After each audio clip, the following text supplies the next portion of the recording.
Hello friends, आप सभी का हमारे यूट्यूब चैनल वर्किंग थॉट्स में स्वागत है। आज इस सेशन में रीजनिंग के कुछ इंपॉर्टेंट क्वेश्चंस को देखेंगे जो कि रेलवे के सभी एग्जाम्स के लिए हेल्पफुल होंगे। ये जो सेशन है ये आरआरबी एनटीपीसी में पूछे गए प्रीवियस ईयर क्वेश्चंस पर बेस्ड है।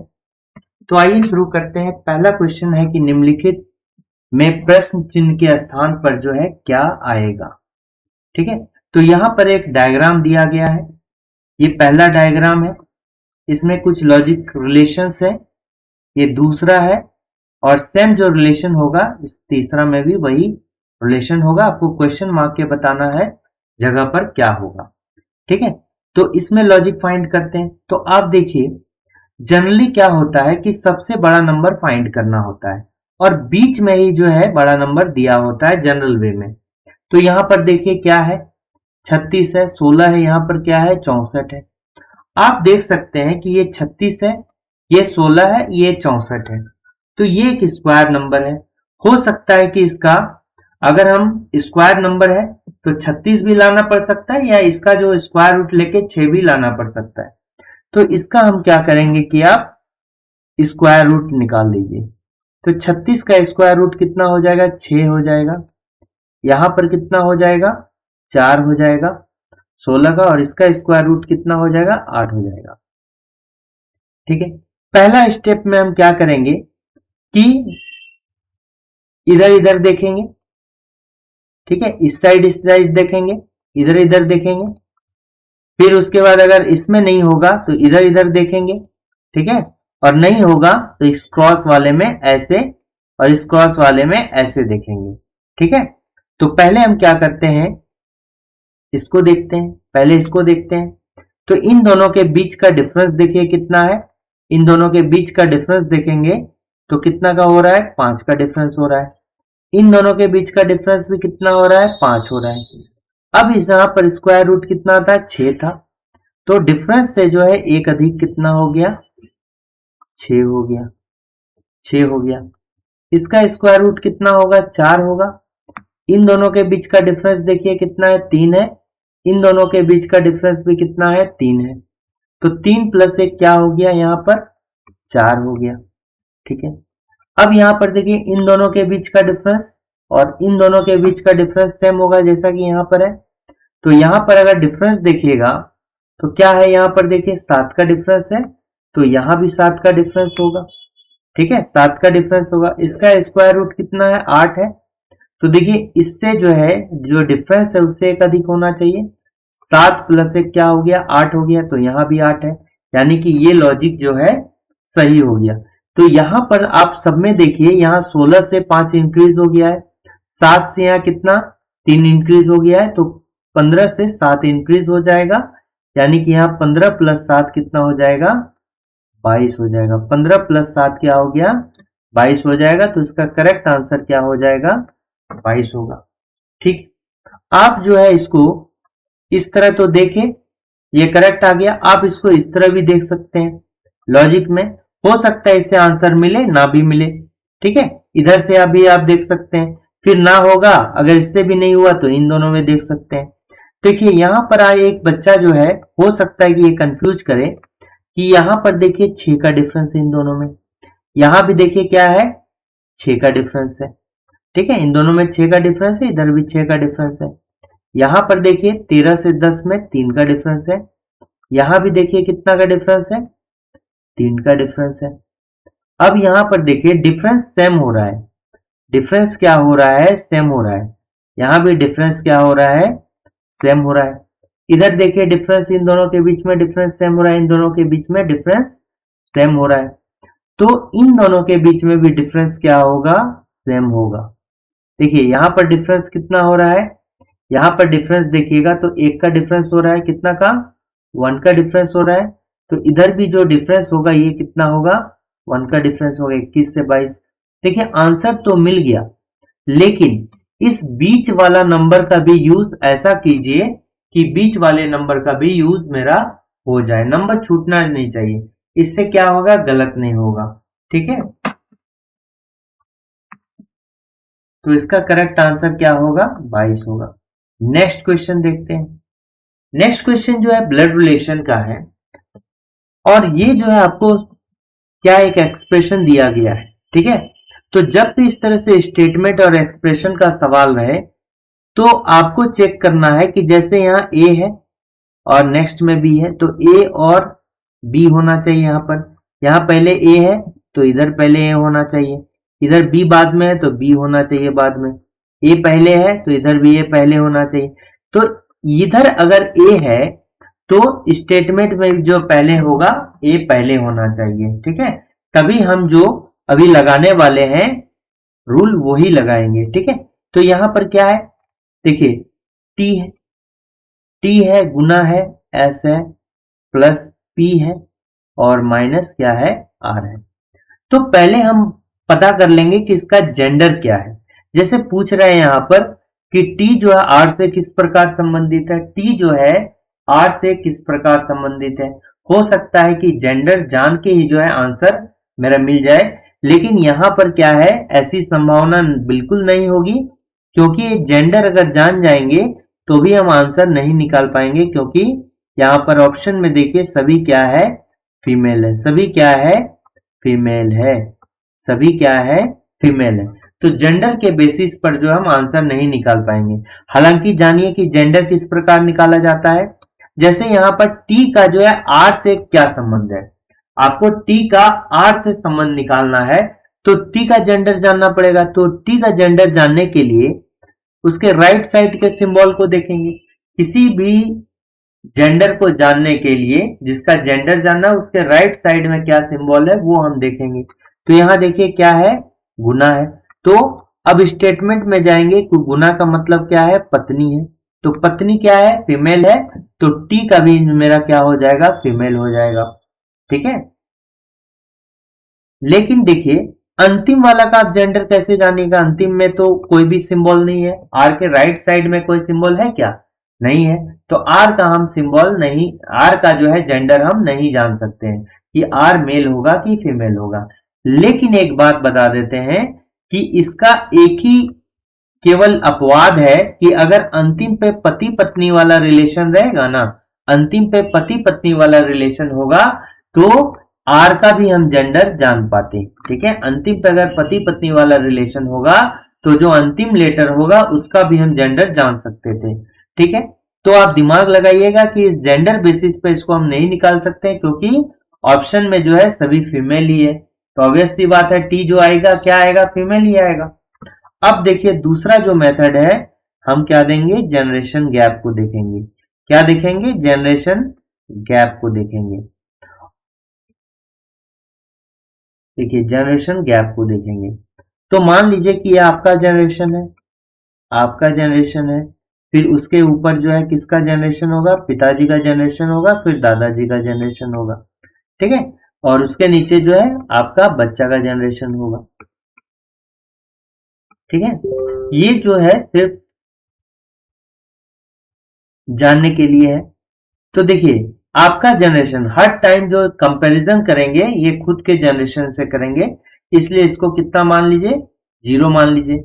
इसको कितना मान लीजिए पिताजी का आपसे एक ऊपर है तो +1, दादाजी का आपसे 2 ऊपर होता है पिता का पिता, यानी एक जनरेशन गैप देके दूसरे जनरेशन में दादाजी इसलिए +2 और बच्चा जो है -1 का। अब देखिए जो एक्सप्रेशन दिया रहेगा जैसे t गुने s plus p minus R, तो हमेशा इसमें क्या करेंगे कि राइट साइड से चलना है, हमेशा क्या करना है राइट साइड से चलना है।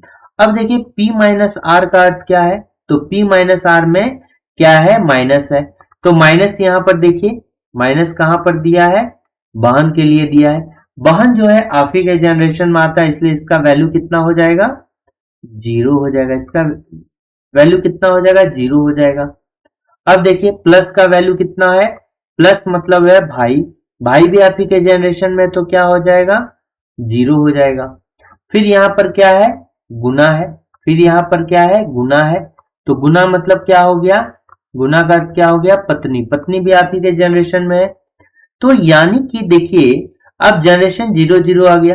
अब कंप्लीट अगर देखिए जोड़ेंगे तो 0 प्लस 0 प्लस 0 क्या आ गया 0 ही आ गया, यानी कि 0 प्लस 0 प्लस 0 यानी कि अगर जोड़ते हैं तो ये क्या आता है, जीरो ही आता है। सबको जोड़ेंगे तो जीरो ही आएगा। तो टी जो है आर के कंपैरिजन में जीरो जनरेशन में है। मतलब जो आर का जनरेशन होगा वही टी का जनरेशन होगा। ठीक है, जो आर का जनरेशन होगा उसमें कितना इंक्रीमेंट हुआ, जीरो इंक्रीमेंट हुआ, यानी कोई इंक्रीमेंट नहीं हुआ। ये आप ही का जनरेशन में टी जो है रह गया। तो ऑप्शन में देखिए आपके जनरेशन का कौन सा है। तो पुत्री जो हो गया ये आपसे छोटी है, तो ये तो नहीं हो सकती क्योंकि इसका जीरो होता है। सॉरी, इसका पुत्री जो होगा ये आपसे जनरेशन एक नीचे होगा, यानी क्या होगा, -1 होगा। कितना होगा, -1 होगा। बहन जो होगा ये जीरो होगा। बहन क्या होता है, आप ही के जनरेशन में होगा। पुत्र की पत्नी, पुत्र की पत्नी मतलब ये भी क्या हो गया, एक जनरेशन आपसे नीचे हो गया। पुत्र की पत्नी मतलब अपने से कंपैरिजन करेंगे, पुत्र की पत्नी मतलब आपसे नीचे। ठीक है, तो -1।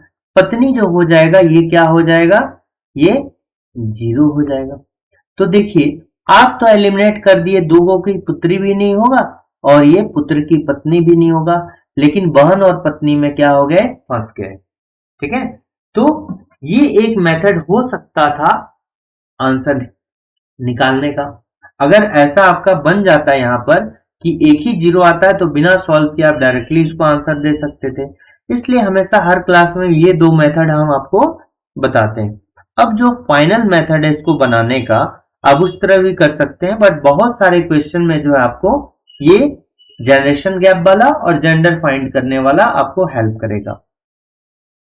ये देखिए इसको बनाने का जो फाइनल मेथड है ये कैसे होगा, इसको लिखिए t गुने s plus p minus r। अब देखिए माइनस का अर्थ क्या हो गया, यहाँ पर लिखिए माइनस का अर्थ क्या हो गया, बहन। यहाँ लिख दीजिए क्या हो गया, बहन हो गया। फिर इसको देखिए प्लस का अर्थ क्या हो गया, लिख दीजिए प्लस का अर्थ यहाँ भाई है तो भाई को लिखिए। गुना का अर्थ क्या है, पत्नी है तो यहाँ पर पत्नी लिखिए। ठीक है, और इसमें भी क्या करेंगे, ये फाइनल है, आप फाइनली जो है इसको निकाल सकते हैं इस तरह। ठीक है, आप जो है अगर छोटा मोटा रहे तो डायरेक्टली इसी को लगाइएगा तो आंसर निकल जाएगा। ठीक है, तो आपको राइट टू लेफ्ट चलना है, हमेशा कहां से, राइट से लेके लेफ्ट की ओर चलना है। अब देखिए मान लीजिए कि आर के जगह में आप है और खुद से कंपैरिजन कीजिएगा तो आसानी से आपको जो है मिलेगा। तो आर के जगह में आप है। अब देखिए कैसे पढ़ना है, ये मेरी कौन हो गई, बहन हो गई। ये मेरी बहन हो गई, बहन का भाई मेरा कौन हो गया, भाई हो गया। बहन का जो भाई होगा मेरा कौन होगा, भाई ये होगा ना। और भाई की जो पत्नी हो जाएगी, भाई की पत्नी हो जाएगी, वो मेरी कौन हो गई, भाभी हो गई। भाई की जो पत्नी हो गई वो क्या हो जाएगा, भाई की जो पत्नी हो गई वो मेरा कौन हो गया, भाभी हो गया। ठीक है, तो ये मेरी टी मेरी कौन हो गई, भाभी हो गई। टी मेरी कौन हो गई, भाभी हो गई। या ये देखिए ये मेरी कौन हो गई, बहन हो गई। बहन का जो भाई हो जाएगा, बहन का जो भाई हो जाएगा वो कौन हो जाएगा, मेरा भी भाई हो जाएगा। और भाई की जो पत्नी होगी वो मेरी कौन होगी, भाभी होगी। यानी टी जो है ये आर का कौन हो गया, टी जो है ये आर का कौन हो गया, भाई की पत्नी हो गया, भाई की पत्नी हो गया। ये कौन हो गया, भाई की पत्नी हो गया। अब देखिए यहाँ पर बोल रहा है कि टी जो है आर से किस प्रकार रिलेटेड है, टी जो है आर से किस प्रकार रिलेटेड है। यहाँ तो भाई की पत्नी नहीं है, सिर्फ पत्नी दिया हुआ है।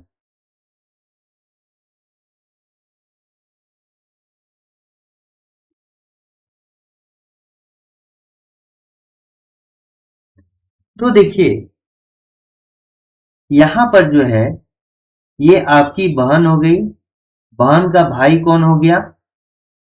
तो यहाँ पर देखिए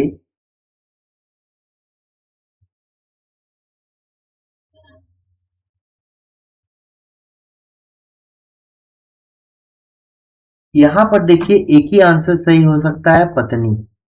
ठीक है, यहाँ एक ही आंसर सही हो सकता है, पत्नी।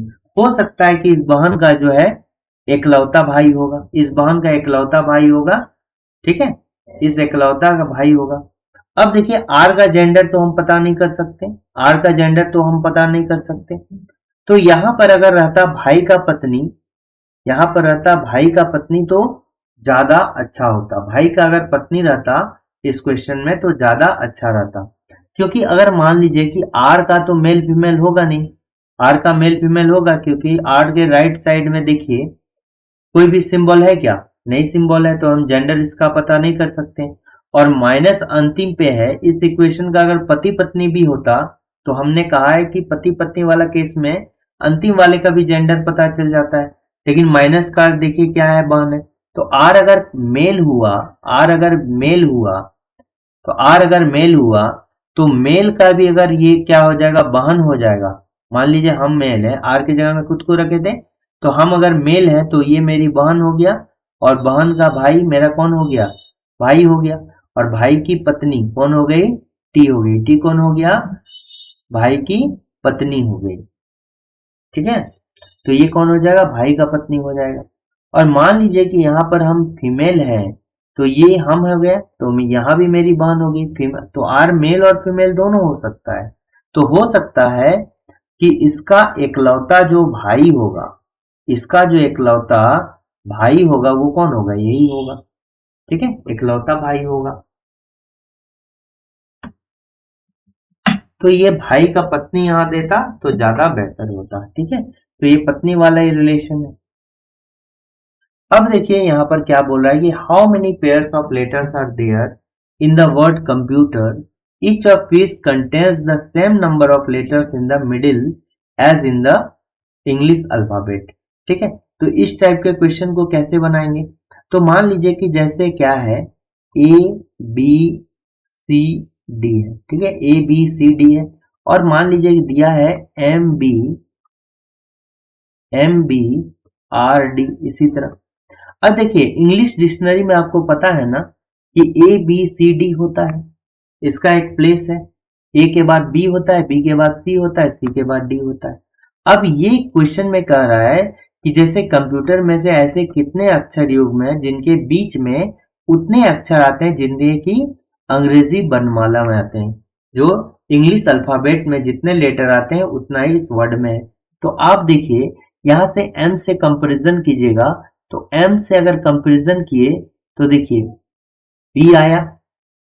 ठीक है, एम से अगर देखेंगे तो नेक्स्ट में बी आया, फिर आर है, फिर डी है।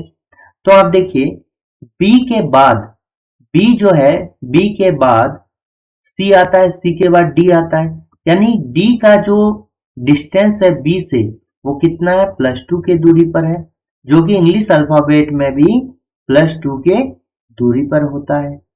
यही चीज बोल रहा है कि कितना कितना वर्ड है कि जो इंग्लिश अल्फाबेट में दूरी होता है वही दूरी इस शब्द में भी है।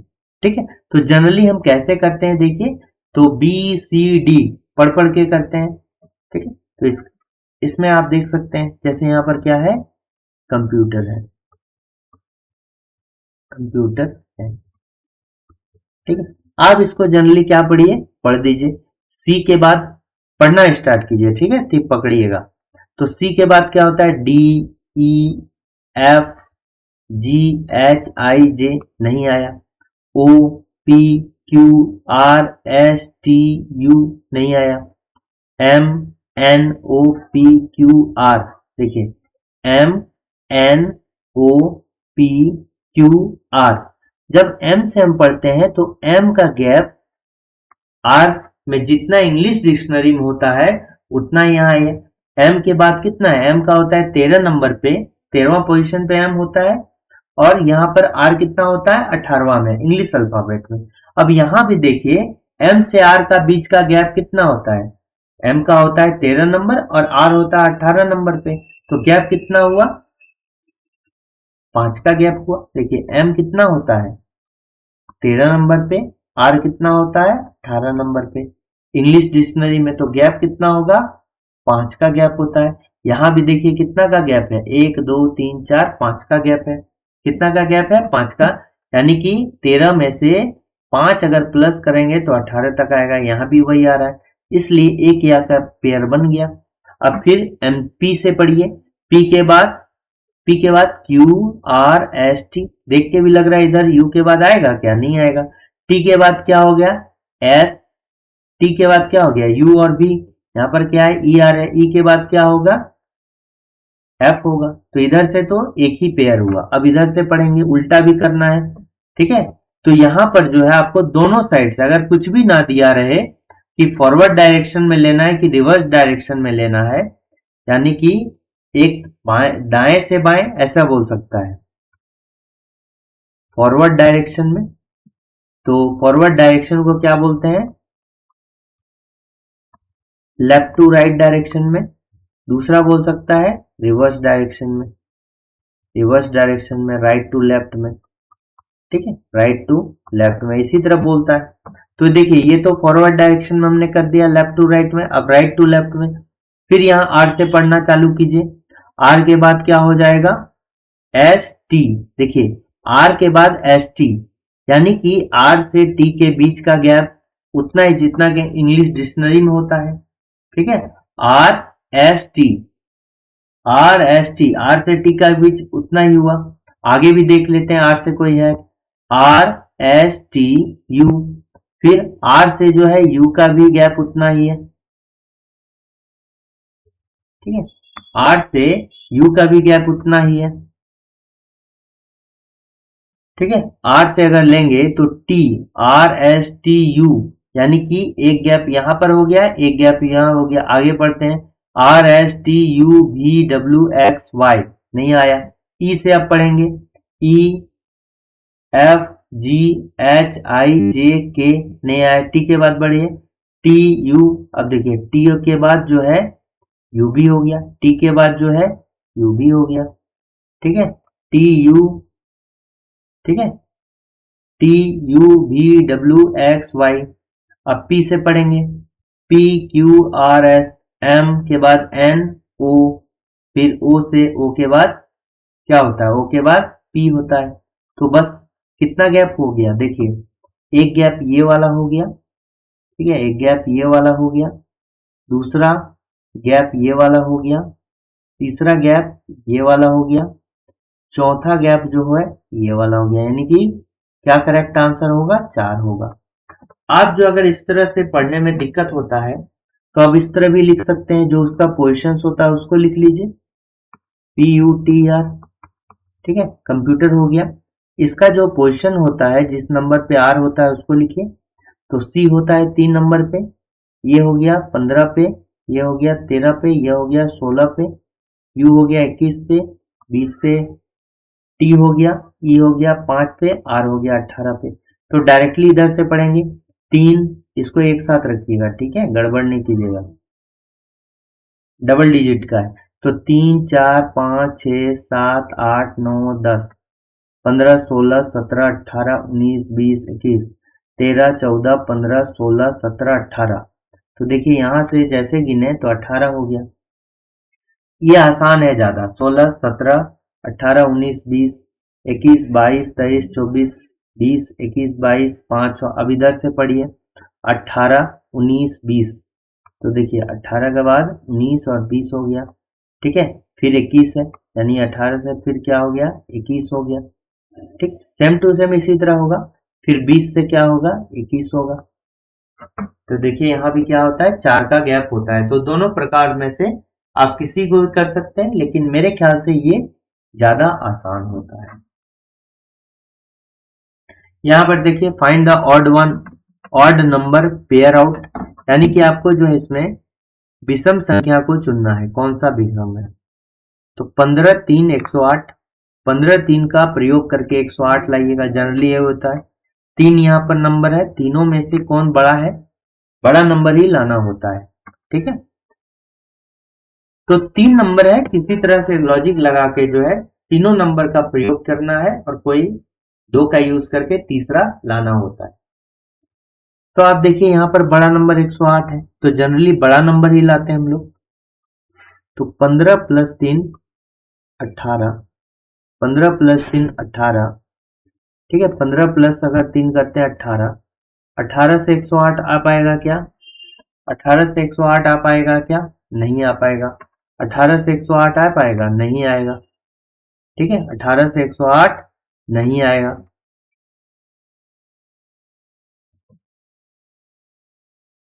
फिर यहां पर देखिए,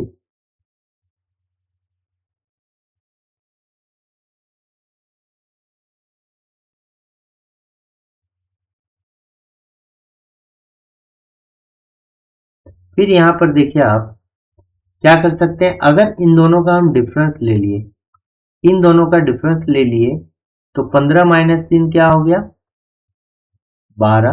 15 माइनस 3 क्या हो गया, 12। 12 को 9 से गुना करिए, तो 12 को अगर 9 से गुना करिए,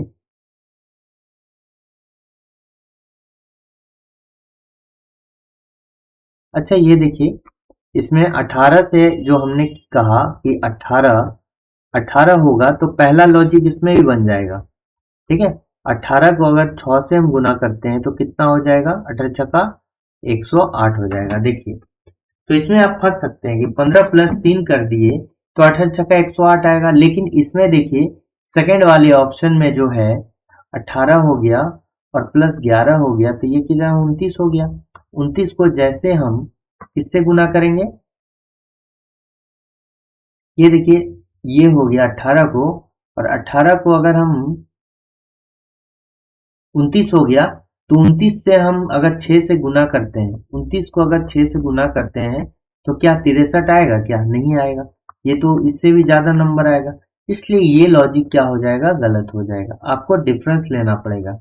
यहाँ पर देखिए 18 माइनस 11 जैसे किए तो ये 7 हो गया, 7 को फिर हम 9 से मल्टीप्लाई करते हैं तो कितना हो जाएगा, 63 हो जाएगा। यहाँ 108 आ रहा है। इसमें भी चेक कीजिए कि 12 हो गया, 12 माइनस 8 हो गया 4। 4 को 9 से गुना करते हैं तो क्या हो जाता है, 36 आ जाता है। ठीक है, फिर 21 माइनस 14 हो गया, डिफरेंस हो गया 7। 7 को 9 से गुना कर दिए तो कितना आना चाहिए, 63 आना चाहिए, लेकिन इसमें क्या है, 72 है। तो विषम संख्या कौन सा है, यही वाला है। विषम संख्या यही वाला है कि इसमें जो है बाद बाकी में जो रूल लग रहा है इसमें नहीं लग रहा है। ठीक है, नेक्स्ट क्वेश्चन को आते हैं। यहाँ पर देखिए क्या बोल रहा है कि कुल जो है 42 छात्र हैं, कुल छात्रों की संख्या कितनी है, 42 है। पूर्व की ओर मुंह किया हुआ है, पूर्व की ओर जो है मुंह किए हुए हैं, पंक्ति में खड़े हैं। दाहिने से नेहा की स्थिति जो है 16वीं है। तो आप देखिए पूर्व की ओर मुंह किए हैं, तो ये क्या हो गया, पूर्व की ओर मुंह करेगा, ईस्ट अगर करेगा। ठीक है, आप जब एक बात रेफरेंस में रखिए, जब नॉर्थ पे रहता है, जब नॉर्थ पे रहता है तो इधर लेफ्ट रहता है, नॉर्थ पे रहता है तो इधर लेफ्ट रहता है, और इधर क्या रहता है, राइट रहता है। ठीक है, तो आप नॉर्थ को जब 90 डिग्री क्लॉकवाइज में घुमा देंगे तो ये क्या हो जाएगा, इस डायरेक्शन हो जाएगा, इस डायरेक्शन हो जाएगा। ठीक है, जब 90 डिग्री नॉर्थ को क्लॉकवाइज में घुमा देंगे तो ये क्या हो जाएगा, ईस्ट हो जाएगा। तो इसके साथ ही जो है जब ये ऐसे हो जाएगा तो लेफ्ट ऊपर चले जाएगा और राइट क्या होगा, नीचे चले जाएगा। ठीक है, लेफ्ट ऊपर चला गया और राइट नीचे चला गया। ठीक है, तो आप जो है इसको इस तरह भी बना सकते हैं दाहिने छोर से। ठीक है, यानी कि आप जो है इसको क्या लीजिए, इस तरह ही ले सकते हैं, इस तरह ही ले सकते हैं, नॉर्थ के जैसा। तो ऊपर में आप क्या रखिए, ईस्ट रखिए, और इधर क्या रखिए, लेफ्ट रखिए, और इधर क्या रखिए, राइट रखिए। जैसे इसको इससे कंपैरिजन कीजिएगा तो लेफ्ट ऊपर चला जाएगा, ये राइट चला जाएगा। ठीक है, तो ये रखिएगा, ईस्ट रखिए इसको। ठीक है, इधर क्या हो गया, लेफ्ट हो गया, इधर क्या हो गया, राइट हो गया। ठीक, तो यहां पर क्या बोल रहा है कि दाहिने छोर से नेहा की स्थिति जो है कितनी है, 16वीं है। तो दाहिना छोर से यानी कि इस साइड से जो है, इस साइड से ये मेरा क्या है, राइट है, ये मेरा राइट है। तो इस छोर से जो है नेहा जो है, नेहा वो कितनी है, 16th प्लेस पर है। नेहा जो है 16वें प्लेस पर है। ठीक है, राइट साइड से। अब क्या बोल रहा है कि विनीता जो है बाईं ओर से 26वें स्थान पर है। बताइए विनीता, विनीता बाईं ओर से, तो बाईं ओर से ये रखें, यहां तक रखें नेहा के इस साइड की नेहा के इस साइड कर देंगे। ये तो पता नहीं, ये तो पता नहीं। ठीक है, तो इसको अभी रहने दीजिए, इसको बाद में देखते हैं। ठीक है, इसको क्या करेंगे, इस स्टेटमेंट को बाद में देखते हैं। स्टेटमेंट को बाद में देखते हैं। नेक्स्ट हम पढ़ते हैं, नेक्स्ट पढ़ते हैं। यदि मंगला जो है 7वें स्थान पर नेहा के दाहिने खड़ी है, यानी कि यदि मंगला 7वें स्थान पर नेहा के दाएं खड़ी है। अब देखिए नेहा का दाएं किस साइड होगा, मान लिया नेहा इधर है तो दाएं इस साइड ना होगा, तो नेहा के दाएं जो है 7वें स्थान पर खड़ी है। तो नेहा के दाएं 7वें स्थान पर खड़ी है, तो 1 2 3 4 5 6 7, तो 7वें स्थान पर कौन है, मंगला खड़ी है। तो देखिए नेहा से दाएं साइड 7वां स्थान चले गए, यानी कि नेहा और मंगला के बीच में गैप कितना का हो गया, 6 का हो गया। गैप कितना का होगा, 6 का होगा, तभी नेक्स्ट उसका मंगला हो जाएगा। तो ये तो राइट साइड से जो है कितना 16वां है, तो मंगला का राइट साइड से कितना हो जाएगा, देखिए राइट साइड से कितना हो जाएगा, तो हम इसमें क्या कर देंगे कि 7 माइनस कर देंगे। ये 7 पीछे चली गई ना, देखिए अगर यहां से ये 7 पीछे चला गया तो मंगला हो जाएगा। तो 1 2 3 4 5 6 7, तो 7 अगर 16 में से 7 माइनस कर दिए तो ये क्या हो गया, 9th प्लेस हो गया। तो 16 माइनस 7 इज इक्वल टू क्या हो गया, 9th प्लेस हो गया। यानी कि मंगला का जो हो जाएगा वो क्या होगा, 9th प्लेस हो जाएगा मंगला का। मंगला का कितना हो जाएगा, 9th प्लेस हो जाएगा। ठीक है, तो पूछ रहा है कि पंक्ति में बाएं से मंगला का स्थान कौन सा है। तो देखिए मंगला का जो है राइट साइड से कितना दिया है, राइट साइड से 9वां पोजीशन पे मंगला है। तो अगर आपको टोटल पता है, टोटल पता है, टोटल कितना है, 42 है। टोटल कितना है, 42 है। तो अगर टोटल पता है और लेफ्ट से लेफ्ट या राइट से किसी व्यक्ति का दिया है, तो आपको निकल सकता है उसका पोजीशन लेफ्ट या राइट से। यहां पर राइट से दिया है। ठीक है, मंगला का जो है राइट से पोजीशन कितना है, मंगला का राइट से पोजीशन कितना है, 9th है। मंगला का राइट से पोजीशन कितना है, तो मंगला का लेफ्ट से कितना हो जाएगा, टोटल, टोटल में से आप क्या करेंगे कि मंगला का राइट को घटा देंगे, मंगला के राइट को घटा के +1 कर देंगे। ठीक है, +1 कर देंगे, तो ये कितना हो गया, 42 माइनस 9 प्लस 1। ठीक है, ये बराबर किसका हो जाए, 43। 42 प्लस 1 43, 43 में ये चला गया तो कितना होगा, देखिए 43 में अगर 9 चला गया तो कितना होगा, 34 हो जाएगा ना। तो ये 34वां पोजीशन होगा, तो इसका करेक्ट हो जाएगा 34। अब यहाँ देखिए ये जो विनीता वाला स्टेटमेंट था इसका कोई भी काम नहीं था, ये सिर्फ क्या था, कंफ्यूजन पैदा करने के लिए ये पूछा गया था। ठीक है, ये जो था ये कंफ्यूजन पैदा करने के लिए सिर्फ पूछा गया, बताया गया था स्टेटमेंट में। ठीक है, तो मंगला का जो हो जाएगा कितना हो जाएगा, 34th पोजीशन होगा राइट से। नेक्स्ट क्वेश्चन आते हैं। यहां पर देखिए बताया गया है कि यदि दी गई वर्णमाला के दूसरे भाग को विपरीत क्रम में लिखा जाए तो कौन सा अक्षर बाएं, ये क्या है, बाएं है, कौन सा अक्षर बाएं छोर से 12वें के दाएं होगा। अब देखिए लेफ्ट और राइट अगर बोले, ठीक है, अलग अलग डायरेक्शन बोलेगा, लेफ्ट प्लस राइट बोलेगा तो प्लस कर देंगे। ठीक है, राइट प्लस लेफ्ट बोलेगा तो हम तो भी प्लस कर देंगे। लेफ्ट प्लस लेफ्ट बोलेगा, ठीक है, लेफ्ट प्लस लेफ्ट बोलेगा एक ही डायरेक्शन रहेगा तो माइनस। राइट प्लस राइट बोलेगा तो क्या होगा, माइनस करेंगे आपस में। प्लस मतलब क्या है, दोनों अगर एक साथ रहे, लेफ्ट और राइट रहेगा तो प्लस होगा, राइट प्लस लेफ्ट रहेगा तो भी प्लस होगा। यानी अलग अलग डायरेक्शन रहे तो प्लस कर देंगे, सेम डायरेक्शन रहे तो माइनस कर देंगे। ये बात आपको ध्यान में रखना है। ठीक है, तो यहां पर देखिए क्या बोल रहा है कि दी गई वर्णमाला के दूसरे भाग को विपरीत क्रम में लिखा जाए। ठीक है, वर्णमाला का, तो यहां पर अंग्रेजी वर्णमाला, ठीक है, यहां पर जो है दी गई अंग्रेजी वर्णमाला, तो यानी कि ये जो है ABCD वाला बात कर रहा है, ABCD, ठीक है, अप टू द XYZ, ये वर्णमाला का बात कर रहा है। अगर इसके सेकेंड हाफ को हम उल्टा कर दें, सेकेंड हाफ को उल्टा कर दें तो बाएं छोर से सातवें के दाएं 12वें अक्षर कौन सा होगा? ठीक है,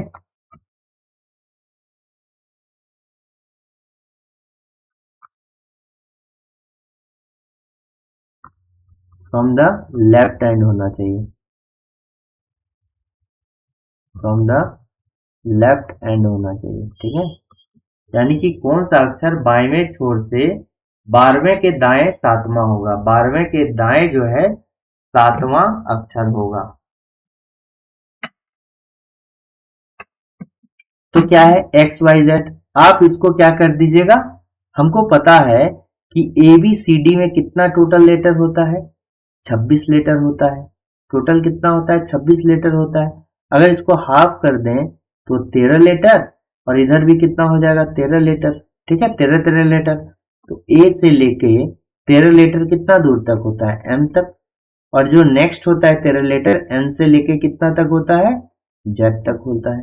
इसी को आपको जो है उल्टा कर देना है। इसको जब उल्टा कर देंगे तो क्या बोल रहा है कि बाएं छोर से, बाएं छोर से 12वें के दाएं सातवां कितना होगा, बाएं छोर से जो है 12वें लेटर के दाएं सातवां कितना होगा। ठीक है, तो अगर आप इसको उल्टा कर दीजिएगा तो ये तो सेम रहेगा, A से लेके M तक, ये क्या बन जाएगा, Z से लेके N तक बन जाएगा। ये क्या बन जाएगा, Z से लेके N तक, उल्टा कर दिए।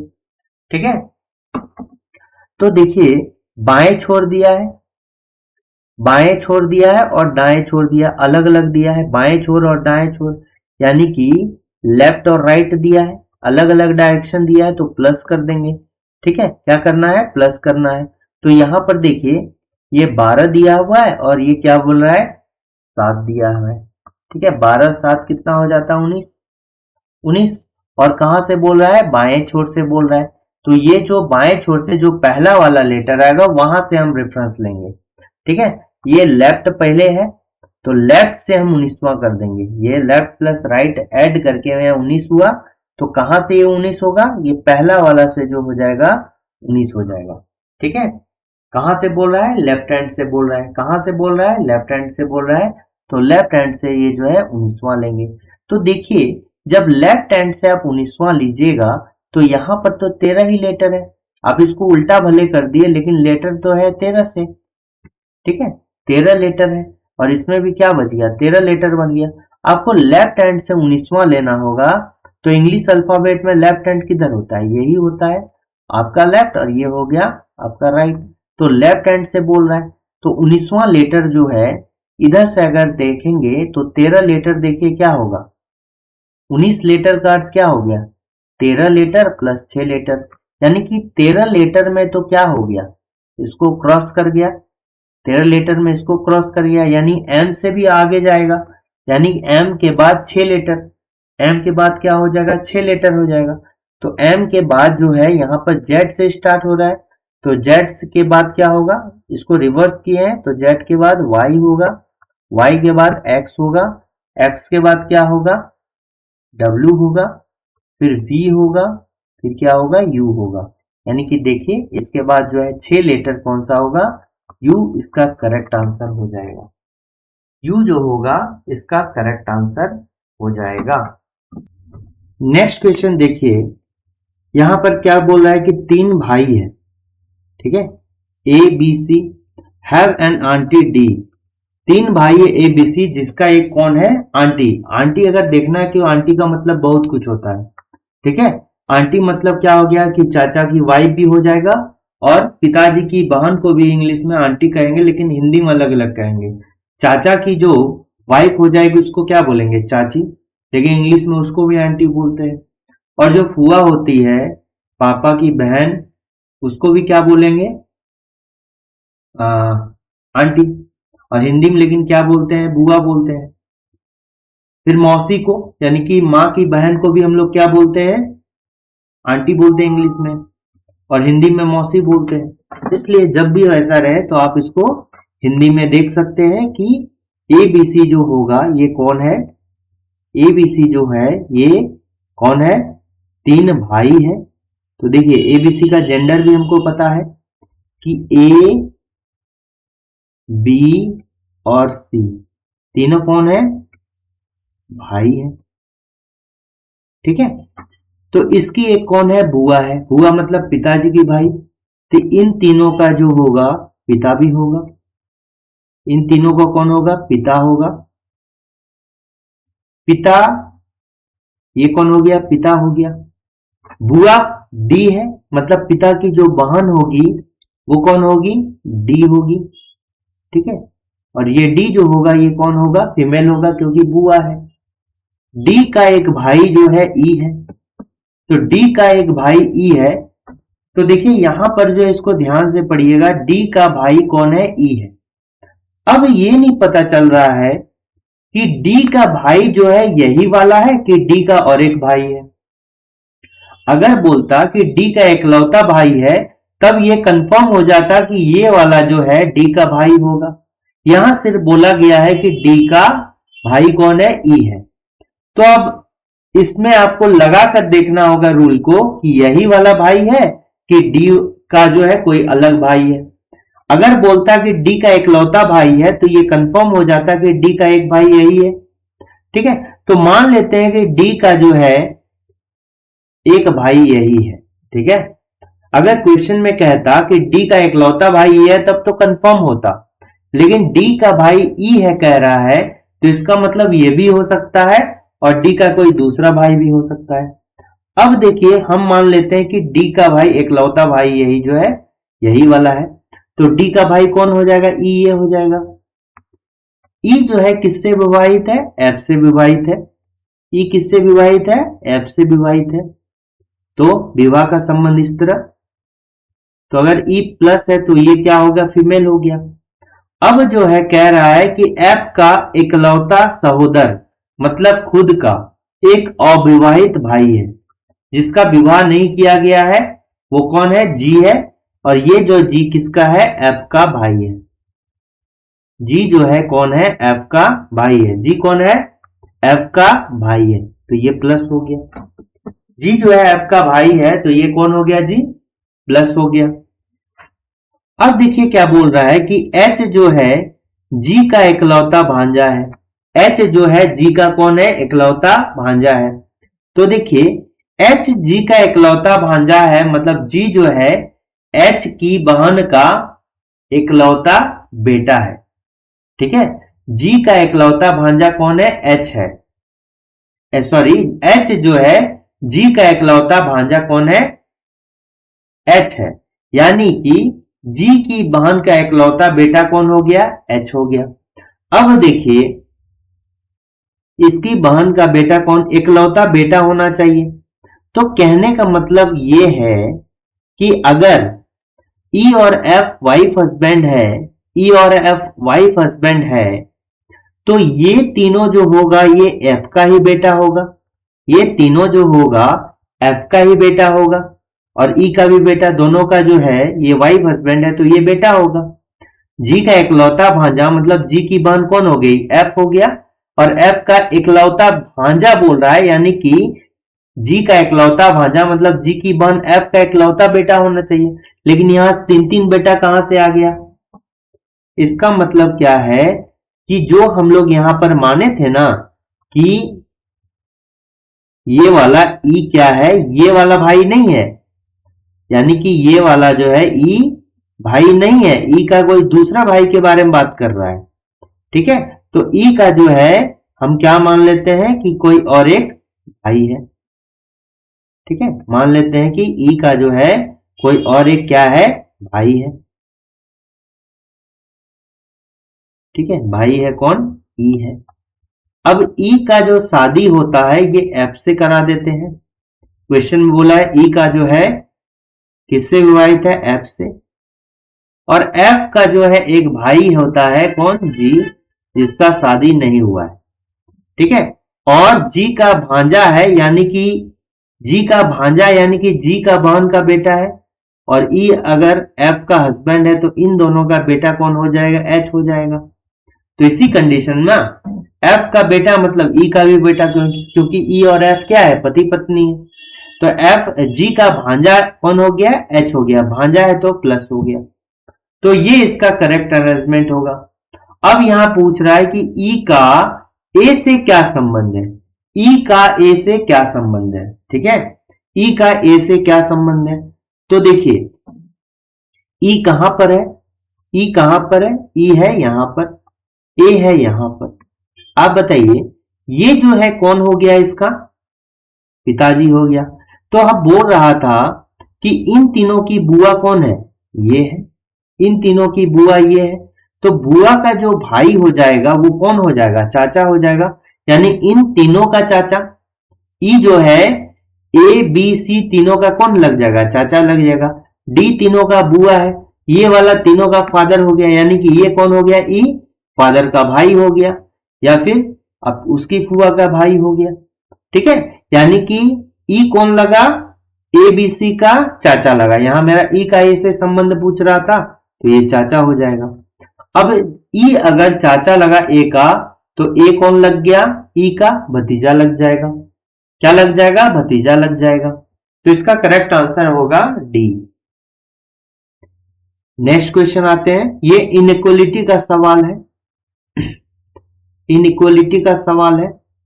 इसमें जो है हमने कई बार कहा है कि देखिए फैमिली होता है 3 का, ग्रेटर देन, यानी कि जो हम लोग कंपैरिजन करते हैं ये 3 में करते हैं, greater than, less than, equal to, यही बेसिक होता है, ठीक है।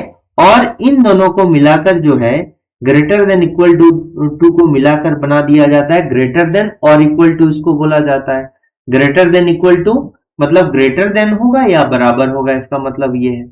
इन दोनों को मिलाकर बना दिया जाता है लेस देन इक्वल टू, यानी कि लेस देन होगा या इक्वल टू होगा, ठीक है।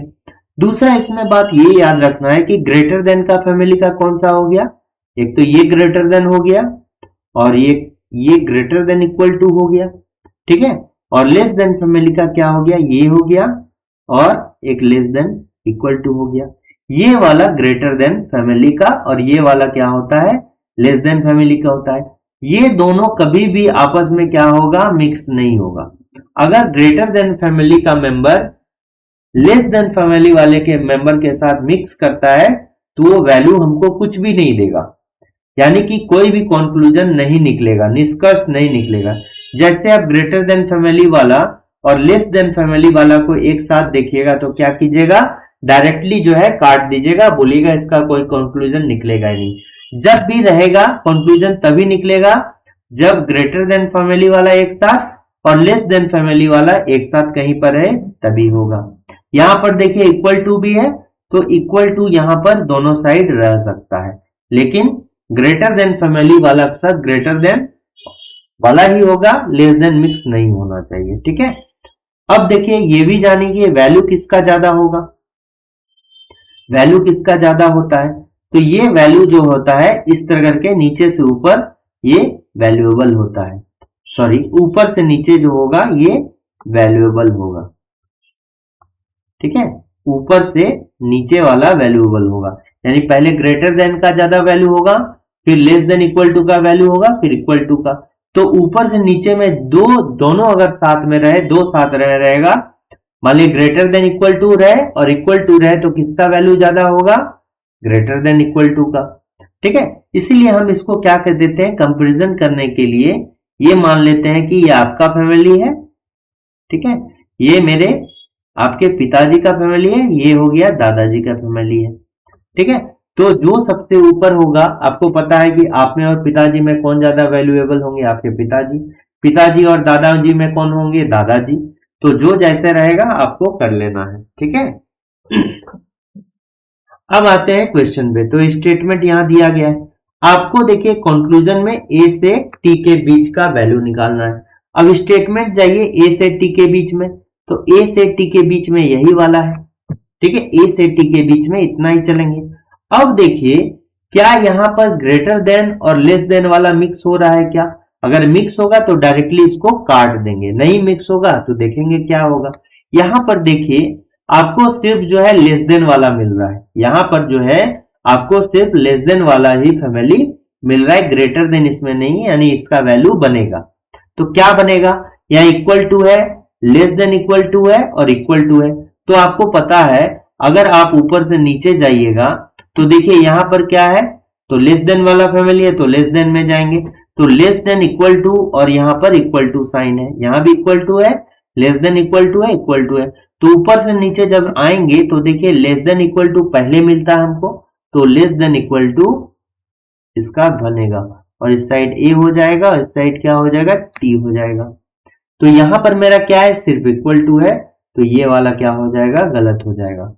आप इसको इस तरह से भी समझ सकते हैं कि ये जो है इसमें क्या है, एक तो आपका फैमिली है, इक्वल टू वाला आपके फैमिली से बिलोंग करता है, और एक पिताजी के फैमिली से कौन बिलोंग करता है, लेस देन इक्वल टू वाला।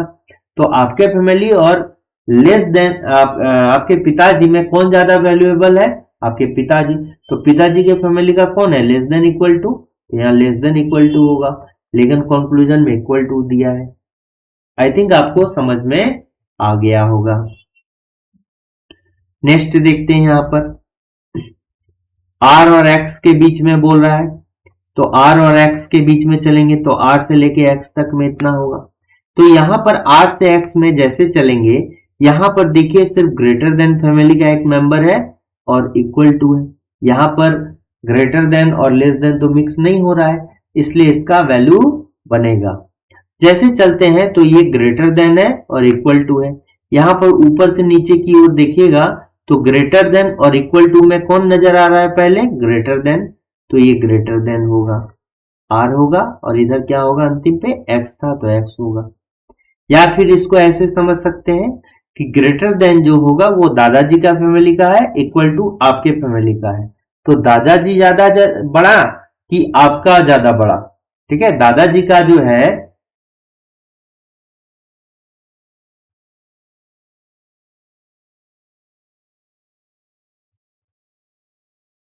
तो बताइए कौन सा वैल्यूबल ज्यादा होंगे, ग्रेटर देन फैमिली वाला या फिर इक्वल टू वाला। ऑब्वियस सी बात है दादाजी का वैल्यू ज्यादा होगा, तो ग्रेटर देन वाला यहाँ करेक्ट आंसर होगा। तो यहां भी देखिए ग्रेटर देन हुआ है तो ये करेक्ट होगा। तो दूसरा वाला जो कंक्लूजन है, only conclusion two is followed, यही वाला करेक्ट होगा। ठीक है, नेक्स्ट क्वेश्चन आते हैं। यहां पर देखिए लूप संख्या ज्ञात करना है, फाइंड द मिसिंग नंबर। तो जनरली क्या होता है कि हम इसको रो वाइज भी सॉल्व कर सकते हैं या इसको कॉलम वाइज भी सॉल्व कर सकते हैं, ये हमें पता नहीं होता है कि रो वाइज सॉल्व करेंगे कि कॉलम वाइज सॉल्व करेंगे, आपको जो है दोनों तरफ से देखना पड़ेगा। ठीक है, तो कुछ कुछ यहां पर टिप्स है जिसको फॉलो करके जो है हम पहुंच सकते हैं कंक्लूजन पे कि रो वाइज चलना चाहिए कि कॉलम वाइज चलना चाहिए। यहां पर देखिएगा तो लास्ट वाले में क्या है, बड़ा नंबर है, ये देखिए लास्ट वाला में बड़ा नंबर है। तो जनरली हम जो है छोटे छोटे नंबर का प्रयोग करके जो है हम बड़ा नंबर लाते हैं। तो हम क्या करेंगे, जब इधर बड़ा नंबर है इस कॉलम में, ठीक है, इस रो में जो है क्या है, बड़ा नंबर है। ठीक है, तो हम जो है कॉलम वाइज चलेंगे ताकि इन दोनों का प्रयोग करके लास्ट वाले रो में जो भी नंबर हम ला सकें। तो कॉलम वाइज चलते हैं। अब देखिए यहां पर कितना है, 72 है, तो हमको इन दोनों का प्रयोग करके 72 लाना चाहिए। तो क्या हो जाएगा, 7 को 11 से गुना कर देते हैं तो क्या हो जाएगा, 70 हो गया। 70 में कितना घटाएंगे, 5 घटा दिए तो कितना हो गया, 72 हो गया।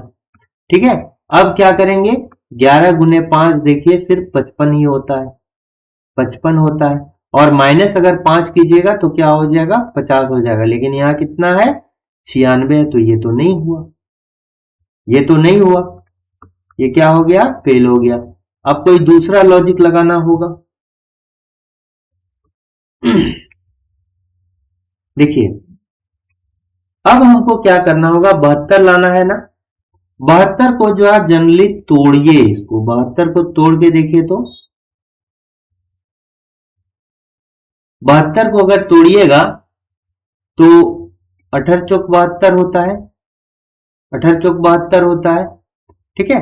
72 को अगर तोड़िएगा तो 18 चौक 72 भी होता है। फिर 9 8 जा 72 होता है, क्या होता है 9 8 जा 72 भी होता है। लेकिन 18 चौक अगर 72 ले रहे हैं तो आप देखिए यहां पर 18 भी आ रहा है, 4 भी आ रहा है। 18 को कैसे लिख सकते हैं, 18 को कैसे लिख सकते हैं, 7 प्लस 11 लिख सकते हैं 18, 7 प्लस 11 लिख सकते हैं 18, और 4 को 11 माइनस क्या लिख सकते हैं, 11 माइनस 7 लिख सकते हैं डिफरेंस, 11 माइनस 7 लिख सकते हैं डिफरेंस, क्या लिख सकते हैं 11 माइनस 7 लिख सकते हैं डिफरेंस, ठीक है। सिर्फ आप दोनों के बीच का गैप को लीजिए। तो यहाँ क्या 18 चौक 72, इन दोनों को मल्टीप्लाई कीजिएगा तो 72 देखिए आ रहा है। तो इसी तरह 96 हो गया, 96 को क्या लिख सकते हैं, 16 96, 16 को देखिए कैसे लिखिएगा आप, 11 प्लस 5, ठीक है। और ये क्या हो गया 11 माइनस 5, ठीक है, डिफरेंस हो गया 11 माइनस 5, तो दोनों का मल्टीप्लाई कर दिए तो 96 आ गया। यहां भी क्या कीजिए, एक बार 13 प्लस 4 लीजिए और दोनों के बीच का गैप लीजिए कितना, 13 माइनस 4, कितना लीजिए 13 माइनस 4, तो 13 4 17, और 17 को अगर हम गुना करेंगे किससे, 9 से, 9 4 13 होता है, तो कितना हो जाए 153 हो गया, 153 इसका करेक्ट आंसर होगा। कितना होगा 153 जो होगा इसका करेक्ट आंसर होगा, ठीक है। यहाँ क्वेश्चन में कह रहा है कि how many reptiles are neither mammals nor amphibians, कितने सरीसृप न तो स्तनधारी है और न ही उभयचर है। उभयचर किसको बोलते हैं, जो जल थल दोनों में रह सकता है, जमीन में भी और पानी में भी रह सकता है, उसको रिवर एम्फीबियंस कहते हैं, उभयचर बोलते हैं। तो आप देखिए ये रेक्टेंगल है, ठीक है, रेक्टेंगल जो डिनोट कर रहा है वो किसको, रेप्टाइल को डिनोट कर रहा है। सर्कल जो है ये किसको, मैमल को डिनोट कर रहा है, ठीक है। सर्कल जो डिनोट कर रहा है किसको, मैमल को डिनोट कर रहा है, और ये जो ट्राइंगल है ये किसको, एम्फीबियंस को डिनोट कर रहा है। तो आपको यहां पर कितने सरीसृप हैं, कितने रेप्टाइल्स हैं, तो रेप्टाइल देखना है, बेसिकली किसको देखना है, रेप्टाइल।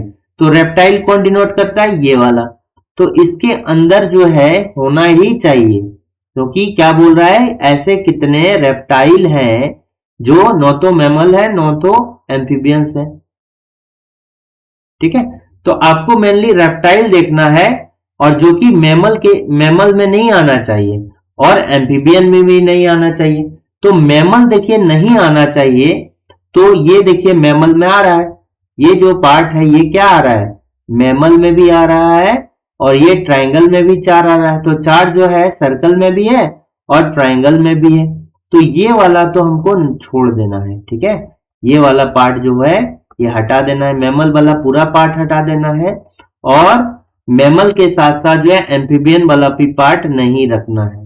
मैमल वाला पूरा पार्ट हटा देना है और एम्फीबियन वाला जो है पूरा पार्ट हटा देंगे, तो जो सिर्फ ओनली रेप्टाइल में बचा है कितना, ये 14 देखिए सिर्फ किसमें है, इस रेक्टेंगल में है, यानी रेप्टाइल में है, तो केवल 14 ही रेप्टाइल है, जो तो मैमल भी नहीं है और एम्फीबियन नहीं है। तो इसका करेक्ट कितना होगा 14, इसका करेक्ट आंसर कितना होगा 14,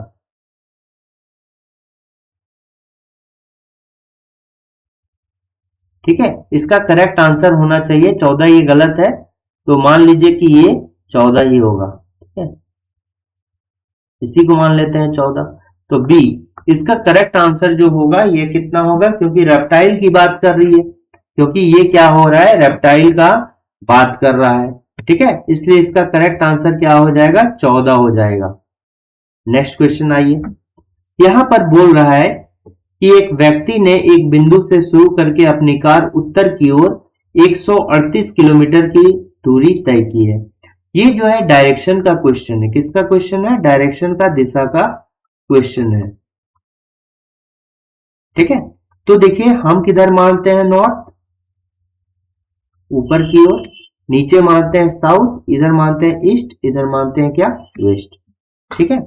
अब देखिए नॉर्थ से अगर 90 डिग्री आप घड़ी के दिशा में चलेंगे तो ईस्ट है, फिर यहाँ क्या है, साउथ है, फिर क्या है, वेस्ट है, और फिर यहाँ से 90 डिग्री घड़ी के दिशा में चलेंगे तो नॉर्थ है। तो यहाँ से स्टार्ट कीजिए, नॉर्थ लीजिए, फिर जो है नॉर्थ के बाद ईस्ट लीजिए, फिर कहाँ लेंगे, साउथ लेंगे, क्लॉकवाइज डायरेक्शन में घूमिए, फिर वेस्ट लेंगे, और फिर क्या लेंगे, नॉर्थ लेंगे। ठीक है, नॉर्थ लेंगे। ये दोनों नॉर्थ क्या है, एक ही है, ये दोनों नॉर्थ क्या है, एक ही है।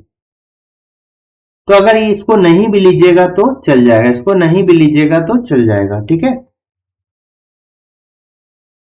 अब देखिए ये नॉर्थ, ईस्ट, साउथ और वेस्ट हो गया।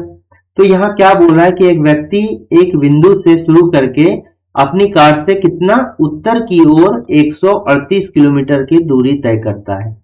कहां की ओर, उत्तर की ओर 138 किलोमीटर की दूरी तय करता है। तो आप यहां पर कितना दीजिए, 138 किलोमीटर दीजिए। ठीक है, नॉर्थ में 138 किलोमीटर दिए। ठीक है। अब फिर क्या बोलता है कि वह एक चौराहे पर वह दाएं मुड़ा। तो देखिए अगर दाएं बाएं बोलेगा ना तो अपना दाएं बाएं इसमें लेना है, अगर दाएं बाएं बोलेगा तो अपना दाएं अपना बाएं लेना है। तो नॉर्थ से अगर कहां मुड़ा, दाएं मुड़ा, तो दाएं अगर चल जाएंगे तो दाएं चलेंगे तो कितना, दाएं चलने के बाद 50 किलोमीटर चलता है, दाएं चलने के बाद कितना मुड़ा, 50 किलोमीटर तय करता है। फिर से वह दाएं मुड़ा और 138 किलोमीटर की दूरी तय किया। अभी हम कहाँ है, ईस्ट में, ईस्ट से फिर दाएं, तो अपना दाएं का आपका दाएं कहां पर होगा, तो साउथ में, और साउथ में चलने के बाद कितना चलता है, 138 किलोमीटर चलता है, 138 किलोमीटर लिख दिए। फिर वहां से वह दाएं मुड़ता है, तो फिर से दाएं मुड़ेगा तो साउथ में है, साउथ से अगर दाएं चलेंगे तो आपका दाएं कहां पर होगा, इधर होगा। तो साउथ का भी दाएं जो है इधर लेंगे, वेस्ट में, तो वेस्ट में कितना चला, 40 किलोमीटर चलता है, तो ये 40 किलोमीटर हो गया। तो वह अब अपने आरंभिक बिंदु से कितनी दूर और किस दिशा में है, आरंभिक बिंदु से वह कितने और किस दिशा में है, स्टार्टिंग पॉइंट से पूछ रहा है। तो आप देखिए अब जो रिवर्स वाला है, अब जो रिवर्स वाला है अपोजिट डायरेक्शन, वो आप नोटिफाइड कीजिए। देखिए नॉर्थ और साउथ क्या होता है, एक दूसरे के अपोजिट होता है। नॉर्थ और साउथ क्या होता है, एक दूसरे के अपोजिट होता है। तो आप देख सकते हैं नॉर्थ में भी 138 किलोमीटर चला है और साउथ में भी 138 किलोमीटर चला है। अपोजिट डायरेक्शन में सेम डिस्टेंस चला है, इसलिए दोनों एक दूसरे को क्या करेगा, कैंसिल कर देगा। यहां पर देखिए आपका ईस्ट डायरेक्शन और वेस्ट डायरेक्शन क्या होता है, देखिए ईस्ट डायरेक्शन इधर हो गया, वेस्ट डायरेक्शन ये भी हो गया, ये भी अपोजिट डायरेक्शन में है। ठीक है, ये भी अपोजिट डायरेक्शन में। तो लेकिन ये 50 किलोमीटर और ये क्या है, 40 किलोमीटर।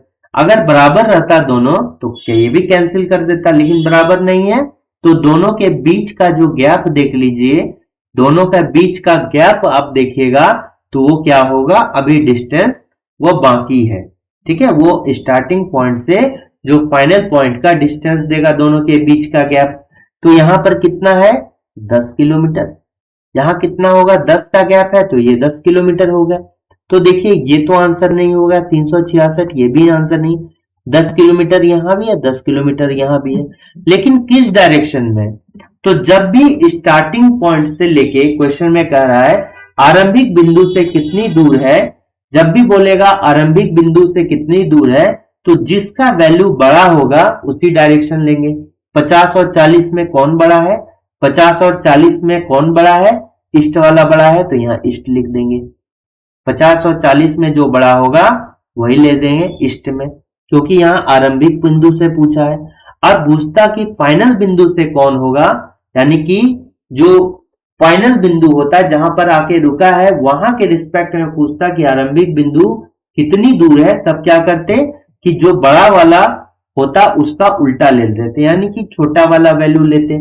ठीक है, स्टार्टिंग पॉइंट से पूछेगा तो कहां से लेंगे, बड़ा वाला से, और फाइनल पॉइंट से पूछेगा तो कहां से लेंगे, छोटा वाला से। तो यहां पर आरंभिक बिंदु से पूछ रहा है, स्टार्टिंग पॉइंट से पूछ रहा है, तो बड़ा वाला ले लिए, यानी कि बड़ा वाला वैल्यू कौन है 50-40 में, ईस्ट वाला, तो ईस्ट वाला हो गया। तो 10 किलोमीटर जो हो जाएगा ये ईस्ट हो जाएगा, यानी कि पूर्व की ओर जो है 10 किलोमीटर हो जाएगा, ये क्या होगा, गलत हो जाएगा। ठीक है, नेक्स्ट क्वेश्चन आते हैं। यहां पर देखिए आपको एक सेट दिया गया है और यहां पर जो बोला गया है ना, इसमें बस यही बोला गया है कि जो 2 डिजिट का नंबर है उसको आपको तोड़ना नहीं है, 2 डिजिट है तो 2 डिजिट की तरह ही यूज करना है। अब यहां पर देखिए क्या है, हम जनरली क्या करते हैं, एक सेट है और सेट में नंबरों के बीच में कुछ रिलेशन है। तो आप देखिए तीनों नंबर में से बड़ा नंबर कौन होता है, 110 है यहाँ पर, तो आपको 110 ही लाना है, जो बड़ा होता है उसी को लाना होता है, 2 का छोटे छोटे का प्रयोग करके। तो देखिए 110 कैसे, तो 15 और 7 के कंपैरिजन में 110 क्या है, बहुत बड़ा नंबर है। तो बहुत बड़ा नंबर है तो कैसे करके हम दोनों का यूज करके बड़ा करेंगे, हम गुना करते हैं, 15 गुना 7, 15 गुना 7 देखिए कितना हो गया 105। अगर हम सम भी कर सकते थे, सम करेंगे तो 15 7 कितना होता, 18 हो गया, 15 7 कितना हो गया, 18 ही हुआ। फिर 18 में आपको गुना करना होगा बड़ा करने के लिए, तो इससे बेहतर है कि 15 और 7 को ही गुना कर दिए, 105। 105 तक देखिए इसमें 5 और ऐड करते हैं तो 110 हो गया। ठीक है, 110 हो गया। अब देखते हैं सेम रिलेशनशिप कहाँ है। देखिए पहला में देखिएगा तो 18 पंचे 90, 18 और 5 को गुना करते हैं और गुना करके प्लस 5 जोड़ते हैं तो 95 आ जाता है। तो ये तो इसी की तरह है। और इसमें देखते हैं लगता है क्या, दूसरे वाले में 44 गुना 2 88, 88 में 5 ऐड करते हैं तो नॉट इक्वल टू 95, तो आता नहीं है, तो ये भी नहीं होगा। 17 गुना 2 34, 34 और 10 क्या हो गया, 34 और 5 जोड़ना है, 34 और 5 39 होता है, तो ये तो 44 है आंसर में, ये भी नहीं हुआ। अब 21 गुना 4 क्या हो गया, 88 हो गया, 88 में 5 ऐड करेंगे तो कितना हो गया, 8 और 5 13, 93 हो रहा है, लेकिन यहाँ 90 है तो ये भी नहीं। तो इसका करेक्ट आंसर जो होगा पहला वाला होगा। अब ये भी क्वेश्चन जो है किसका है, डायरेक्शन का है, तो वही चीज कीजिए, यहाँ नॉर्थ लिखिए, नॉर्थ के बाद क्या लेते थे, ईस्ट लेते थे क्लॉकवाइज में, फिर क्या लेते थे आपका साउथ लेते थे, फिर वेस्ट लेते थे। ठीक है, तो देखिए अर्जुन जो है पूर्व की ओर चलना शुरू करता है, पूर्व की ओर चलना शुरू करता है और 50 किलोमीटर चलने के बाद अपनी बाईं ओर मुड़ता है। तो ये 50 किलोमीटर पूर्व की ओर चला और पूर्व की ओर चलने के बाद अपनी बाईं मुड़ता है, तो ईस्ट से बाएं कहाँ होगा, नॉर्थ होगा, इससे बाईं ओर जो है नॉर्थ होगा। ये अपना बाएं अपने दाएं लेना है, तो बाएं बोल रहा है तो आपका दाएं कौन है, नॉर्थ है। ठीक है, खुद को ईस्ट में रखिएगा और फिर ईस्ट से अगर दाएं चलिएगा तो नॉर्थ ही आइएगा ना। बाईं ओर मिलता है और कितना 15 मीटर चलता है, कितना चला 15 मीटर चला, वहां से वह फिर बाएं मुड़ता है। अब देखिए इसके बाद कोई नहीं है तो आप लास्ट से इधर के बाएं अगर घूमिएगा तो लास्ट वाला से आ जाइए, स्टार्ट कीजिए। ठीक है, तो ये वेस्ट चला, वेस्ट में कितना चला 30 किलोमीटर चलता है। ठीक है, 30 किलोमीटर चलता है, 30 मीटर चलता है। अंत में वह आखिरी बार बाएं मुड़ता है, अब वेस्ट से फिर बाएं चलेगा तो साउथ आ जाएगा। ठीक है, इधर बाएं जब भी बोलेगा तो इधर चलेगा, दाएं जब भी बोलता है इधर चलता है, इधर कुछ नहीं है तो फिर हम इधर से स्टार्ट करते हैं नॉर्थ से। तो यहाँ कहाँ बोल रहा है, बाएं बोल रहा है, तो वेस्ट से बाएं साउथ लेंगे, साउथ में कितना है 15 मीटर है, तो यहाँ पर 15 मीटर हो गया। तो वह प्रारंभिक बिंदु से, यहाँ भी प्रारंभिक बिंदु से बोल रहा है, तो आपको बड़ा वाला वैल्यू लेना होगा यहाँ पर। तो देखिए ईस्ट और साउथ के आपस में अपोजिट है और सेम डिस्टेंस है, तो ये कैंसिल हो गया। अब देखिए ईस्ट और वेस्ट, सॉरी नॉर्थ और साउथ क्या है, अपोजिट है और सेम डिस्टेंस है, कैंसिल हो गया। ईस्ट और वेस्ट क्या है, सेम डिस्टेंस नहीं है, तो दोनों के बीच का गैप लेंगे, दोनों के बीच का गैप कितना है 50 माइनस 30, 20 हो गया। स्टार्टिंग पॉइंट से पूछ रहा है तो बड़ा वाला वैल्यू लेंगे, 50 और 30 में कौन बड़ा है, 50 वैल्यू है, 50 के साथ कौन सा डायरेक्शन, ईस्ट, तो ये 20 मीटर ईस्ट हो जाएगा। तो 20 मीटर क्या हो गया, ईस्ट हो गया। चूंकि यहां पर जो है आपको सिर्फ डिस्टेंस निकालना है, डायरेक्शन नहीं निकालना है। अगर पूछता तो डायरेक्शन भी ईस्ट होता, लेकिन नहीं पूछ रहा है तो सिर्फ 20 मीटर इसका करेक्ट आंसर होगा। नेक्स्ट क्वेश्चन यहां आइए, point the number of triangles in the figure given below. इसमें जो है आपका कितना ट्राइंगल है ये निकालना है। तो देखिए, एक आपको बेसिक पता है कि जब भी ट्राइंगल ऐसा होता है और इसमें एक लाइन खींचा है तो इसको दो पार्ट में बांट दिए, 1 2 और ऐड कर दिए 1 + 2 = 3। तो जितना भी होगा आप कर सकते हैं। अगर दो लाइन खींचा है तो देखिए 3 पार्ट में, पहला पार्ट, दूसरा पार्ट, तीसरा पार्ट, तो 3 + 2 + 1, तो ये कितना हो गया, 6 हो गया। इसमें 6 ट्राइंगल होगा।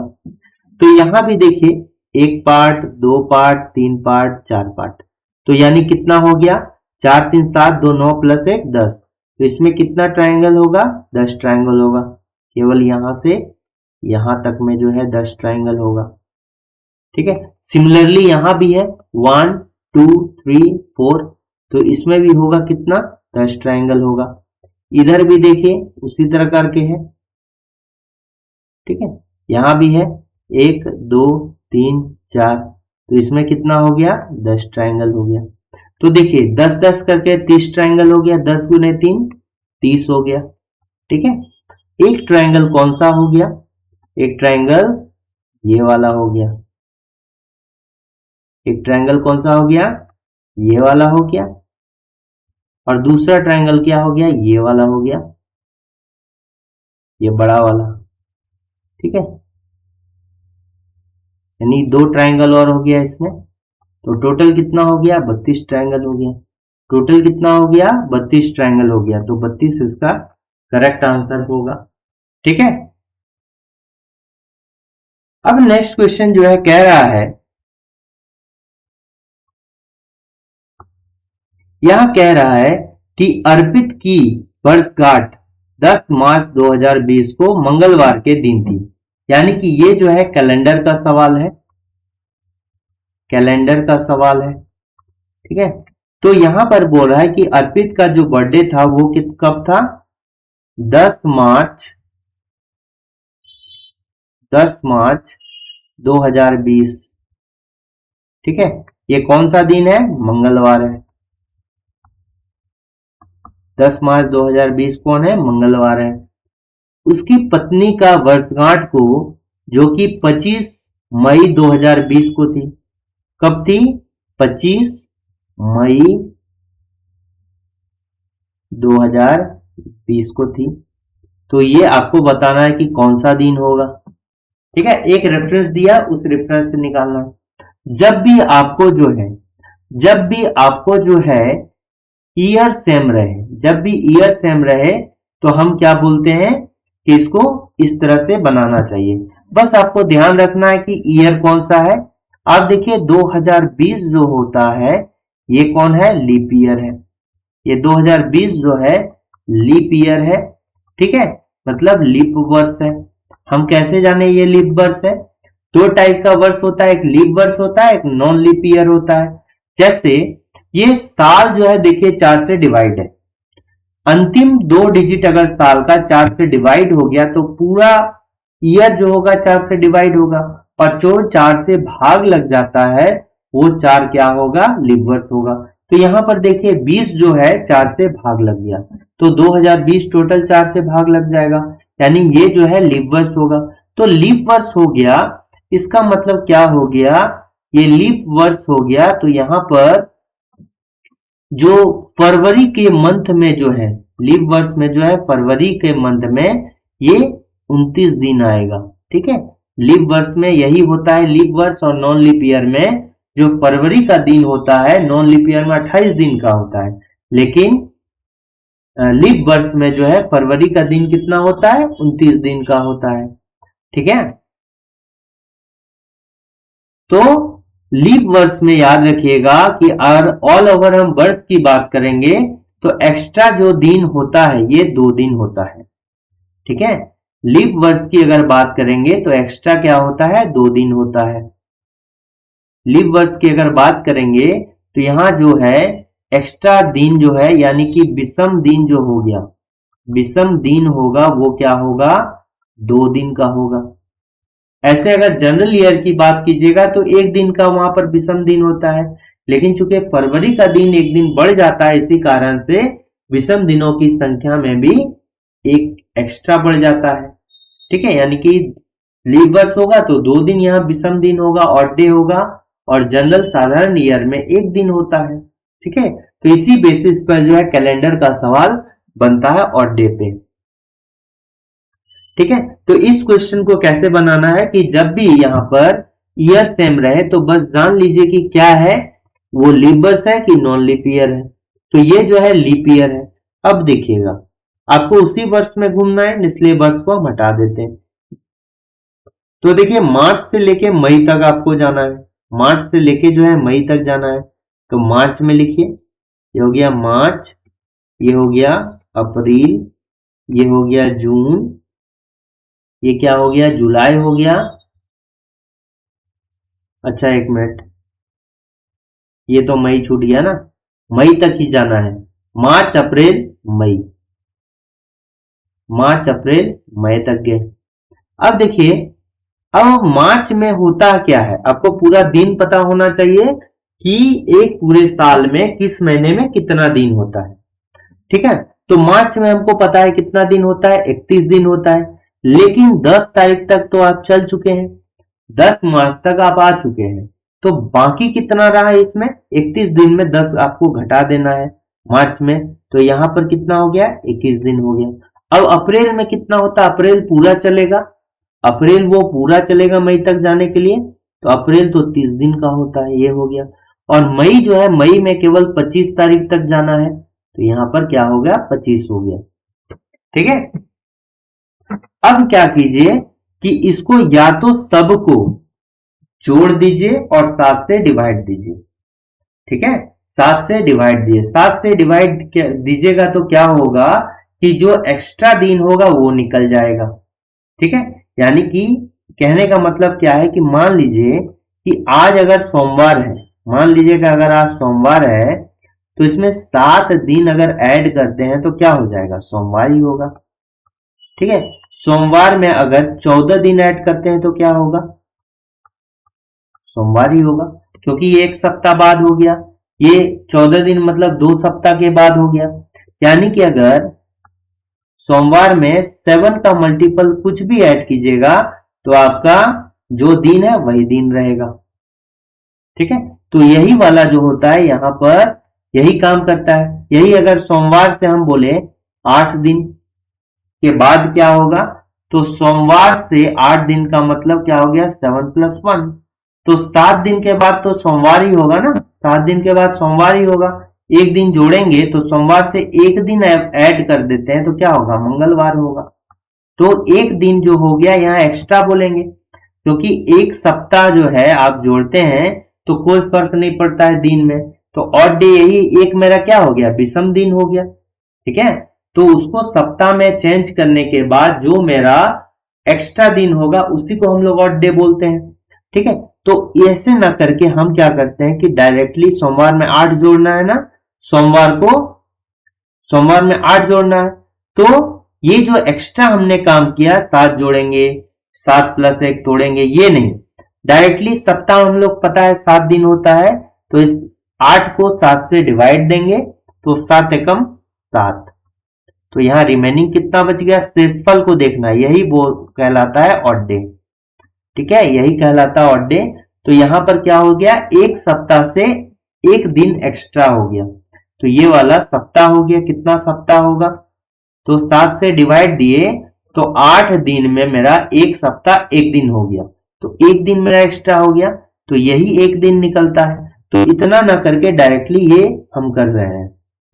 तो आप जो है इसी तरह यहां पर जो है एक्स्ट्रा दिन आपको निकालना है,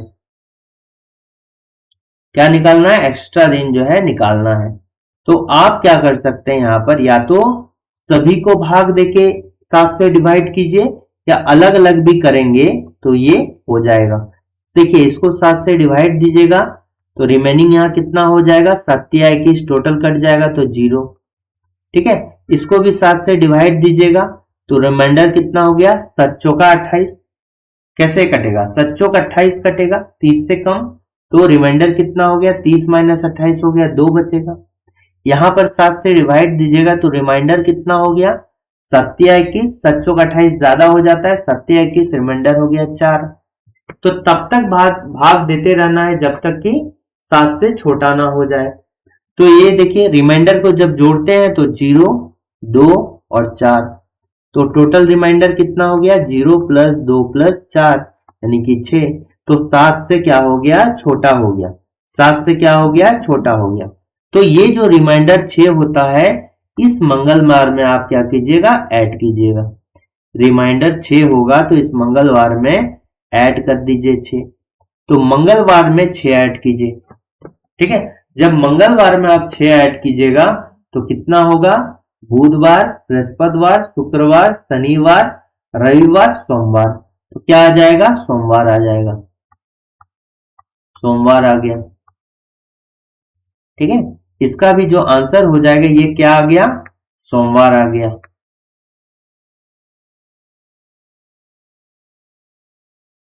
इसका करेक्ट आंसर क्या आ गया, सोमवार आ गया, यानी कि मंडे आ गया।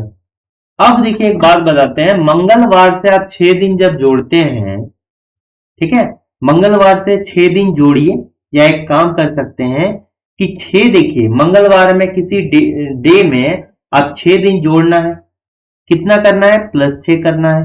तो आप +6 ना करके ये देखिए 7 से कितना कम है, 7 से कितना 6 कम है, तो 7 से कितना कम है, 6 जो वैल्यू है 7 से कितना कम है, -1 कम है।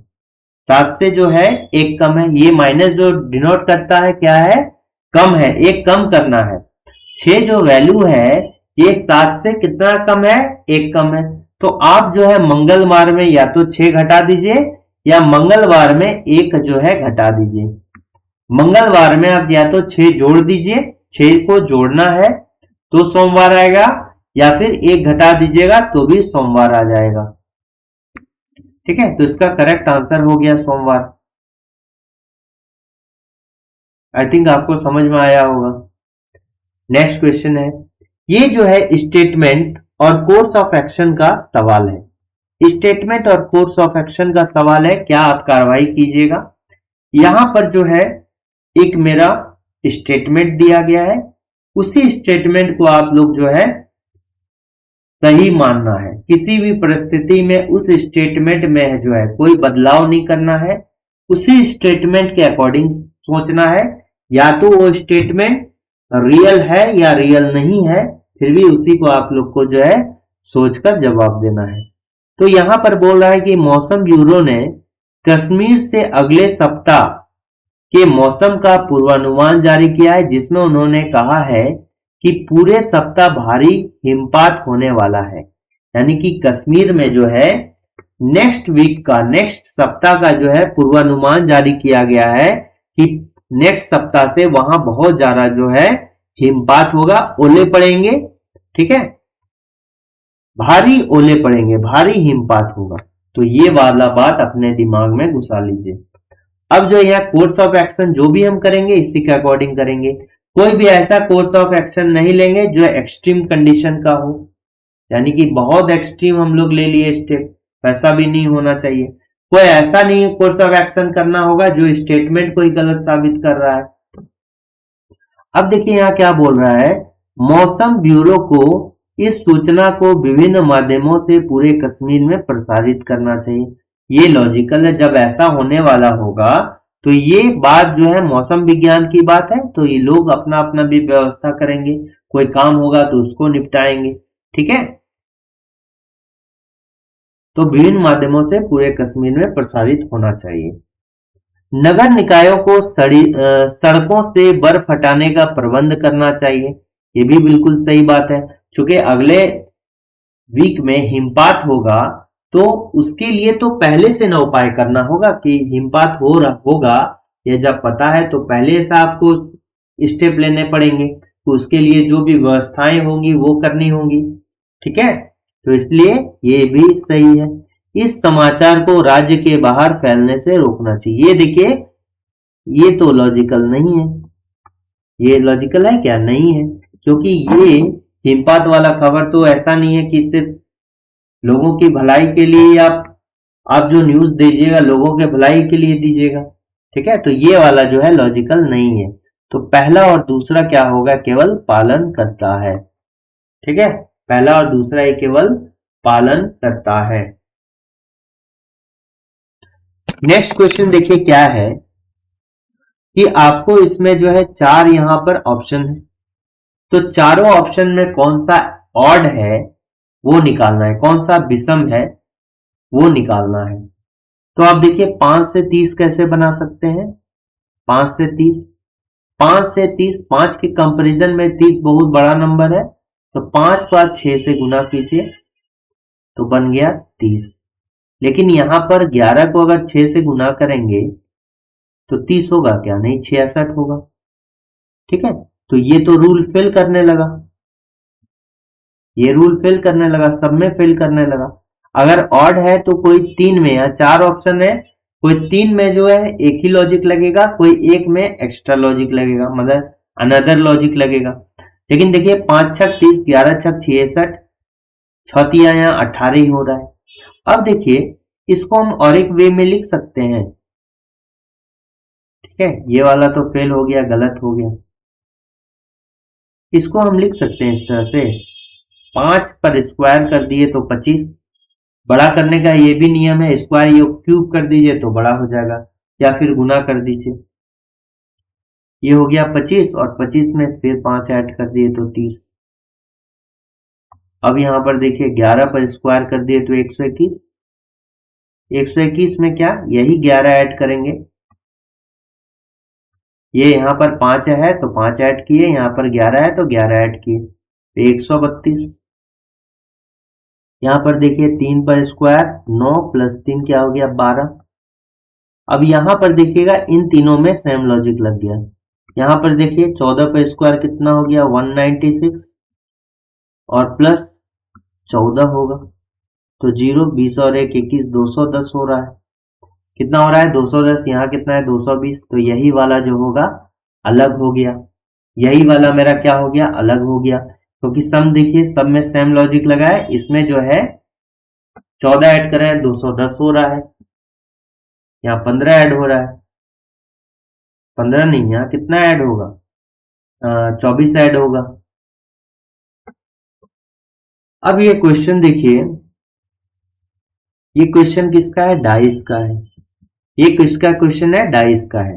तो डाइस में हमको पता है अल्टरनेट जो है ये क्या है? ओपन डाइस है। ये क्या है? ओपन डाइस है, खुला पासा है। क्या है? खुला पासा है। तो ये देखिए क्या है? टुकड़ा है, मतलब डाइस जो है, डाइस को जो है हम 4 भाग में इस तरह करके तोड़ दिए तो एक टुकड़ा है। तो नीचे जैसे जब आएगा इसको जो है एक तरफ से कंप्लीट कीजिए। ठीक है, इसको जो है कंप्लीट आप कर लीजिए। तो नीचे वाला टुकड़ा है ऐसे करके होगा, ऐसे होगा। ठीक है, इसी तरह से होता है ना ओपन डाइस, ऐसे 1 2 3 4, किसी किसी और देखिए ऐसे देते हैं और फिर ऐसे देते हैं।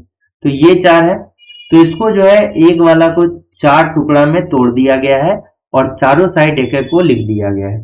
तो इसको एक जगह पे आप क्या कीजिएगा? जोड़ लीजिएगा, और जैसे ये नीचे से गया ऊपर चला जाएगा तो यहाँ क्या होगा 3 हो जाएगा, यहाँ क्या हो गया 3 हो गया, और ये 4 है तो 4 आके जब मुड़ेगा तो यही वाला 2 अगर होगा तो 2 कहां पर? यहां पर आके लग जाएगा। ठीक है,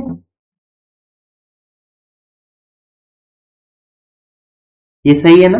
ये इस तरह कर लिए। अब देखिए यहां पर क्या होता है कि अल्टरनेट एक छोड़ के एक क्या होता है? मेरा अपोजिट होगा। जैसे P और Q क्या हो गया? आपस में अपोजिट हो गया। देखिए P और Q क्या हो गया? आपस में अपोजिट हो गया। P और Q जो हो जाएगा ये आपस में अपोजिट हो जाएगा, यानी कि दोनों में से जो है, दोनों जो है एक दिखेगा तो दूसरा नहीं दिखेगा। जो अपोजिट होता है, जो फेस अपोजिट होगा पासा का, अगर एक फेस दिखेगा तो दूसरा नहीं दिखेगा। ऐसा भी नहीं होगा कि दोनों नहीं दिखे, और ऐसा भी नहीं हो सकता है कि दोनों दिखे। ये दोनों कंडीशन पॉसिबल नहीं है। P और Q दोनों नहीं दिखेगा, ऐसा हो ही नहीं सकता है। और P और Q में से दोनों ना दिखे ये भी नहीं होगा, और दोनों दिखे ये भी नहीं होगा। तो दोनों में से कोई एक ही दिखेगा, या तो P दिखेगा या फिर Q दिखेगा, अपोजिट है तो। अब देखिए M के अपोजिट कौन है? M के अपोजिट कौन है? R है। M के अपोजिट कौन है? R है। M का अपोजिट कौन हो गया? R हो गया। M के अपोजिट कौन हो गया? R हो गया। तो उसी तरह M और R में से कोई एक दिखेगा। ठीक है, अब देखिए ये वाला एक जगह में इकट्ठा कर लिए, तो एक छोड़ के, तो इसका अपोजिट कौन होगा? T होगा। इसका अपोजिट कौन होगा? T होगा। यानी कि T जो होगा ये कैसे होगा? इस डाइस का अपोजिट होगा। T जो होगा इस डाइस का अपोजिट होगा। तो इसमें क्या है? क्या है यहां पर देखिए, 3 है, 2 है, 4 है, 1 है। तो ये दिखेगा तो ये वाला फेस नहीं दिखेगा, ये दिखेगा तो ये नहीं दिखेगा। अब देखिए कहीं पर दिख रहा है P दिख रहा है, तो यहाँ Q दिख रहा है क्या? नहीं दिख रहा है। R दिख रहा है तो M दिख रहा है क्या? बिल्कुल नहीं। यहां पर देखिए P दिख रहा है तो Q दिख रहा है क्या? बिल्कुल नहीं दिखेगा। R दिख रहा है तो M दिख रहा है क्या? नहीं। ठीक है, यहां भी वैसा नहीं है, यहां भी वैसा नहीं है। अब देखिए ये जो है एक स्क्वायर फॉर्मेट में, ये क्या है? एक स्क्वायर फॉर्मेट में। और ये जो ट्राइंगल है ये देखिए, ये क्या है? ट्राइंगल के फॉर्म में है। तो ये तो ऑप्शन ऐसे भी नहीं होगा। ठीक है, ये क्या है? स्क्वायर फॉर्मेट में है, और ये जो है ट्राइंगल के फॉर्मेट में दिया है, तो ऐसे भी ये नहीं होगा। इन तीनों में से कोई होगा। अब देखिए इन तीनों में से कोई होगा, कौन सा होगा? तो यहां पर ध्यान दीजिएगा, क्या ध्यान देना है, इसको अभी हटा देते हैं। देखिए क्या ध्यान देना है कि जब हम, ये जो है P है, ये देखिए क्या है? P है, P है, P है, ये वाला क्या है? P है, और ये वाला यही है। अब देखिए P और P से कौन जुड़ा हुआ है? 4 और 1 जुड़ा हुआ है। P से कौन जुड़ा हुआ है? 4 और 1 जुड़ा हुआ है। ठीक है, तो यहां पर P से 4 और 1 जुड़ा होना चाहिए। देखिए P से क्या है? 1 और 4 है। P से क्या है? 1 और 4 जुड़ा हुआ है। यहां पर देखिए P से भी 1 और 4 जुड़ा हुआ है। P से यहां क्या? देखिए P का ये है वाला है, P से 1 और 2 जुड़ा हुआ है। P से कौन जुड़ा हुआ है? P एक सरफेस है, P से 4 और 1 जुड़ा हुआ है, लेकिन यहां कौन है? P से 1 और 2 जुड़ा हुआ है। तो ये तो आंसर नहीं होगा। अच्छा यहां पर देखिए आप, ठीक है, ये थोड़ा सा यहां पर देखिए, यहां पर देखिए R से जब एंटी क्लॉकवाइज डायरेक्शन में घूम रहे हैं, R से जब आप एंटी क्लॉकवाइज डायरेक्शन में घूम रहे हैं तो यहां पर P है, लेकिन यहां से R से क्लॉकवाइज डायरेक्शन में घूम रहे हैं तो P होगा। तो ये वाला तो आंसर नहीं होगा। इस बेसिस पे हम कह सकते हैं कि ये वाला आंसर नहीं होगा। अब देखिए T से P चलना है, तो T से जैसे क्लॉकवाइज में घूमेंगे, T से जैसे हम क्लॉकवाइज में घूमते हैं, T से जब हम क्लॉकवाइज में घूमते हैं तो देखिए हमको P मिलता है। T से क्लॉकवाइज में घूमते हैं हमको क्या मिलता है? P मिलता है। ठीक है, तो यही वाला जो होगा इसका करेक्ट आंसर होगा। यही वाला क्या होगा? इसका करेक्ट आंसर होगा। Option number C is the correct answer. Next question क्या है देखिए, नेक्स्ट क्वेश्चन कह रहा है, ये क्लॉक का सवाल है। ये किसका सवाल है? क्लॉक का सवाल है।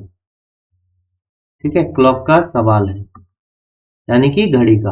How many times the hour hands of the minute hand coincide in a clock between 10 AM and 2 PM same day. ये जो है यूपीएससी सी सेट में पूछा गया क्वेश्चन था 2024 में। ठीक है, पूछा गया क्वेश्चन था। तो कितना बार मिलता है? आपको पता है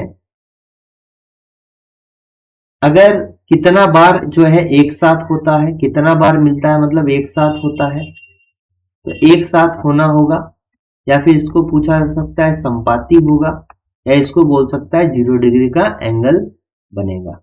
0 डिग्री का एंगल जो है बनेगा, एंगल 0 डिग्री का जो है कौन बनेगा। तो एक बात याद रखिएगा कि प्रत्येक घंटा में जो है 1 बजे प्रत्येक घंटा में एक बार एक साथ होगा, ठीक है। तो 1 घंटा में जो है एक बार बनता है।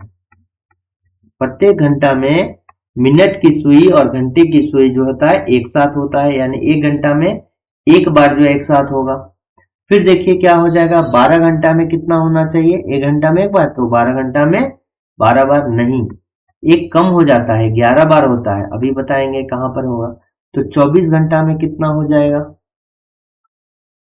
22 बार हो जाएगा। अब देखिए प्रत्येक घंटा में जो है एक पे रहे तो एक बार बनता है, 2 में एक बार बनता है, 3 में एक बार बनेगा, 4 में, फिर 5 में एक बार बनेगा, 6 में दोनों एक साथ होता है, 7 में होगा, 8 में होगा, फिर 9 में होगा, फिर 10 में होगा, फिर 11 और 12 और 1। तो ये देखिए आप अगर बोलिएगा तो 11 से 1 के बीच में, 11 से 1 के बीच में जो है दोनों सुई का, घंटा वाला सुई और मिनट वाला सुई जो है ये 12 में ही एक साथ होता है।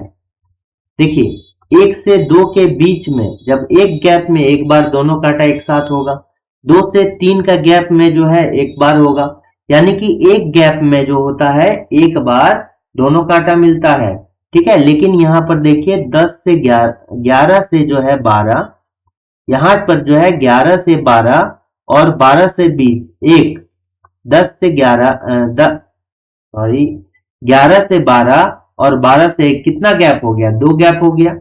11 से 12 और 12 से 1 कितना हो गया, 2 गैप हो गया।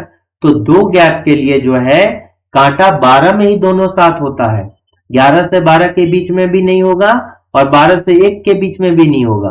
तो 11 से 12 और 12 से 1 के बीच में जो है एक साथ कब होगा, 12 में ही होगा। तो 2 गैप के लिए यहां पर क्या चल रहा है कि प्रत्येक गैप के लिए एक एक बार दोनों होता था, लेकिन यहाँ 2 गैप के लिए एक हो गया, यानी तो एक घट ना गया, वही 1 11 यहाँ पर क्या हो गया, एक घट गया। 12 बार होना चाहिए था 12 घंटा में, लेकिन एक बार क्या हो गया, घट गया, तो 11 बार होता है। तो जब भी अगर समय दिया रहे और वो समय अगर 12 को क्रॉस करता है, जब भी कोई समय दिया रहे और वो समय जो है 12 को क्रॉस करेगा तो एक बार आप क्या कीजिएगा, घटा दीजिएगा, ठीक है। जब भी होगा एक बार आपको घटा देना चाहिए। सेम क्वेश्चन के लिए 0 डिग्री के लिए तो यहां पर क्या बोल रहा है कि कितनी बार जो है मिलती है, मतलब एक साथ होती है, कितनी बार मिलती है मतलब एक साथ होती है, ठीक है। तो देखिए 11 से 10 से 2 बजे तक का, 10 से 2 बजे तक का कितना समय हो गया, 10 से लेके 11, 11 से लेके 12, 12 से लेके 1, 1 से लेके 2, तो 1 घंटा, 2 घंटा, 3 घंटा, 4 घंटा, कितना हो गया, 4 घंटा हो गया। लेकिन आपको पता है 11 से 12 और 12 से 1 के बीच में जो है एक ही बार मिलता है, तो यहां पर तो 12 आ गया ना, 12 जैसे ही अगर बीच में आ गया तो आपको एक घटा देना है, तो 4 घंटा के लिए 4 बार बनना चाहिए था। प्रत्येक घंटा में एक एक बार बनता है, तो 4 घंटा के लिए 4 बार बनना चाहिए था, लेकिन बीच में क्या आ गया, 12 आ गया, तो आप एक जो है माइनस कर दीजिएगा और ये कितना होगा, 3 बार ही होगा। कितना बार होगा, 3 बार होगा। तो इसका करेक्ट आंसर जो हो जाएगा कितना बार होगा, 3 बार होगा, ठीक है। इसका करेक्ट आंसर कितना होगा, 3 बार होगा। अब यहां पर नेक्स्ट क्वेश्चन देखिए, when will the hour and minute hands of a clock be in the same line between 10 and 11 o'clock. 10 और 11 के बीच में, 10 और 11 के बीच में घड़ी की घंटे तथा मिनट की सुइयां कब एक ही रेखा पर होगी। सेम क्वेश्चन है, एक ही रेखा पर होगी, तो एक ही रेखा पर होगी, देखिए एक ही रेखा पर होगी। तो आप देखिए अगर एक ही रेखा पर होगी मतलब ऐसे अगर रहे ये मान लिया मिनट का कांटा आवर का कांटा है, तो ये देखिए एक ही रेखा पर है, तो एक ही रेखा पर होगी इसका मतलब दो हो सकता है, इस संपाती भी बोल सकता है, या फिर 0 डिग्री का एंगल भी बोल सकता है, या एक साथ भी बोल सकता है। इसका मतलब ये भी हो गया। इसका मतलब क्या हो गया? इसका मतलब क्या हो गया? ये भी देखिए एक ही रेखा पर है, तो ये जो होगा ये क्या हो गया? इसको क्या बोल सकते हैं? विपरीत बोल सकते हैं, 180 डिग्री का एंगल बोल सकते हैं, या फिर ये बोल सकते हैं विपरीत बोल सकते हैं। तो दोनों का मतलब जो है एक ही रेखा पर बोल दिया, तो इसमें संपाती भी हो जाएगा, एक दूसरे के ऊपर भी हो जाएगा, और एक दूसरे के विपरीत भी हो जाएगा। तो दोनों कोण हमको निकालना है कि दोनों कोण कब कब होगा। तो अब देखिए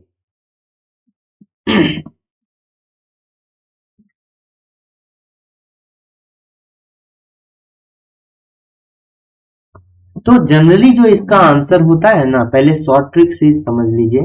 जनरली जो इसका आंसर होगा शॉर्ट ट्रिक्स में, तो ये जैसे देगा ना, तो देखिए 6 और 4 क्या हो गया? 10 हो गया। 6 और 4 क्या हो गया? 10 हो गया।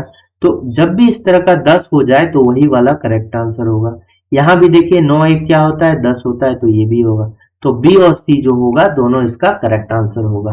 तो अब ऐसे भी निकाल लेते हैं जनरल तौर पर। ठीक है, ये तुरंत निकालने का एक टेक्निक है। इसको सॉल्व करते हैं।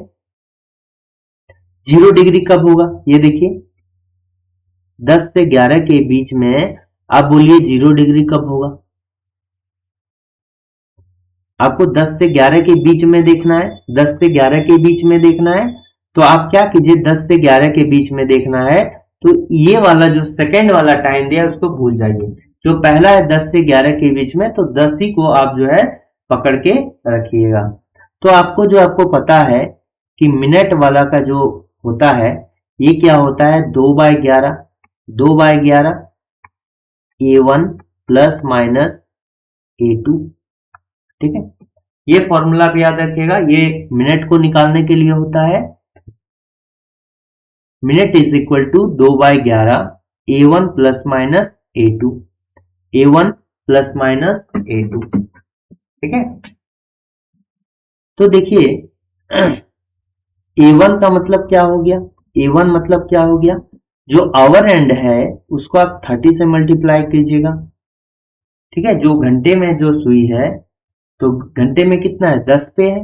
घंटा में कितना है सुई? 10 पे होगा। 10 से 11 के बीच में बोल रहा है, तो 10 गुने क्या कर दीजिए? 30 कर दीजिए। तो यहाँ क्या हो गया? 300 हो गया। ठीक है, 10 गुने 30 कीजिएगा तो कितना हो गया? 300 हो गया। ठीक है, अब जो हो गया A2, A2 जो हो जाएगा ये क्या होता है? A2 जो हो जाएगा ये क्या होता है? जो दिया गया एंगल होता है। क्या पूछ रहा है? कब एक ही रेखा पर होगी? तो पहला कौन सा निकाल रहे हैं हम? मान लीजिए कि पहला कंडीशन ये वाला होगा, 0 डिग्री वाला मान रहे हैं, तो ये वाला क्या हो गया? 0 डिग्री हो गया। तो यहां पर देखिए ये 0 डिग्री हो गया, तो 2/11 कितना है? 300 है, 300। अब प्लस माइनस 0 कीजिएगा यहाँ पर, तो 300 ही होगा। तो 2/11 गुने 300, 300 कीजिएगा तो कितना हो गया? 600। 600 डिवाइड बाय अगर 11 कीजिएगा तो कितना हो जाएगा? 600 डिवाइड बाय 11, 11 बचे 55, 5, तो ये हो जाएगा आपका कितना हो जाएगा? 54, 6/11। ठीक है, मिनट हो जाएगा। तो ये आंसर आ गया 10 बजकर 54 6/11 मिनट, यानी ये भी करेक्ट आंसर होगा।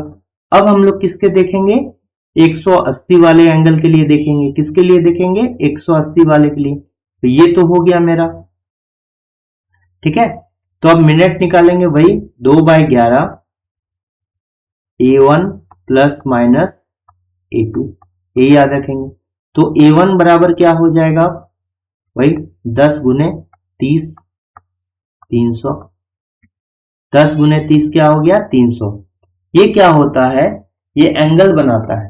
ये जो है एंगल है, 1 घंटा में जो है एंगल बनाया गया, तो वो हो गया 30। ठीक है, जैसे ये वाला हो गया, तो जैसे ये 12 हो गया, 12 से 1 के बीच में जो है ये कितना बनाया, एंगल बनाया। 12 से 1 के बीच में कितना एंगल होता है, 30 डिग्री एंगल होता है। ठीक है, 30 डिग्री का एंगल होता है। वही हम घंटे को कितना मतलब घुमा है गैप में, उससे मल्टीप्लाई कर देते हैं 300। अब A2 का जो वैल्यू होगा, A2 का वैल्यू होगा वो क्या होगा, आपका जो गिवन एंगल होगा, अभी 180 डिग्री वाला निकाल रहे हैं तो 180 डिग्री लीजिए। तो देखिए मिनट का वैल्यू किससे निकालेंगे, 2/11, 2/11। A1 कितना हो गया, 300। A1 कितना हो गया, 300। हमेशा हमको पता है कि दो एंगल बनता है, हमेशा कितना बनेगा, दो एंगल बनेगा। अब मान लीजिए कि 12 से 1 के बीच में ही लेना है, 12 से 1 के बीच में ही लेना है, तो ये एक एंगल ये हो गया और एक एंगल ये हो गया, एक एंगल ये हो गया, एक एंगल ये हो गया। ठीक है, तो 180 हो गया। तो प्लस माइनस 180 करना है, प्लस माइनस 180 करना है। अब देखिए एक बात याद रखिएगा कि मिनट का जो वैल्यू होगा, मिनट का जो वैल्यू होगा ये हमेशा 1 घंटा में 60 मिनट ही होगा, तो 60 से ज्यादा नहीं होना चाहिए। मिनट का जो वैल्यू होगा वो 60 से ज्यादा नहीं होना चाहिए, 60 या 60 के बराबर होना चाहिए। 60 से ज्यादा मिनट का वैल्यू जो है नहीं होना चाहिए। ठीक है, मिनट का जो वैल्यू है ये 60 से ज्यादा नहीं होना चाहिए। तो देखिए मिनट का वैल्यू, अब अगर आप इसको 2/3 से गुना करते हैं, 2/3 से अगर आप इसको गुना करते हैं, सॉरी 2/11 से, तो एक बात याद रखिए 2/11 से जब इसको गुना करेंगे ना, यहाँ जो वैल्यू आएगा वो मिनट का ही वैल्यू आएगा, ये जो वैल्यू आएगा वो मिनट का ही वैल्यू आएगा। तो जब 2/11 से जब गुना करते हैं इसको, ठीक है, तो ये क्या हो जाता है, यहाँ 30 हो जाएगा, यहाँ क्या हो जाएगा, 30 हो जाएगा। तो उसे कटाए तो यहाँ क्या हो गया, 30 हो गया। तो अगर ये मिनट का वैल्यू ले रहे हैं, ठीक है, ये मिनट का वैल्यू लेते हैं, m का वैल्यू जो होगा, ये m है, ठीक है, m है, m का जो वैल्यू होगा वो कितना, 330 से ज्यादा नहीं होना चाहिए। m का जो वैल्यू होगा, 11 को 3 से गुना करेंगे, 330 से ज्यादा नहीं होना चाहिए।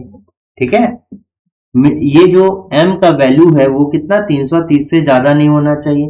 तो यहां पर देखिए 2/11 है, तो यहां पर जो है 480 होने लगा, 480 होने लगा। तो उसको हम ऐसा करेंगे कि प्लस वाला अब नहीं लेंगे।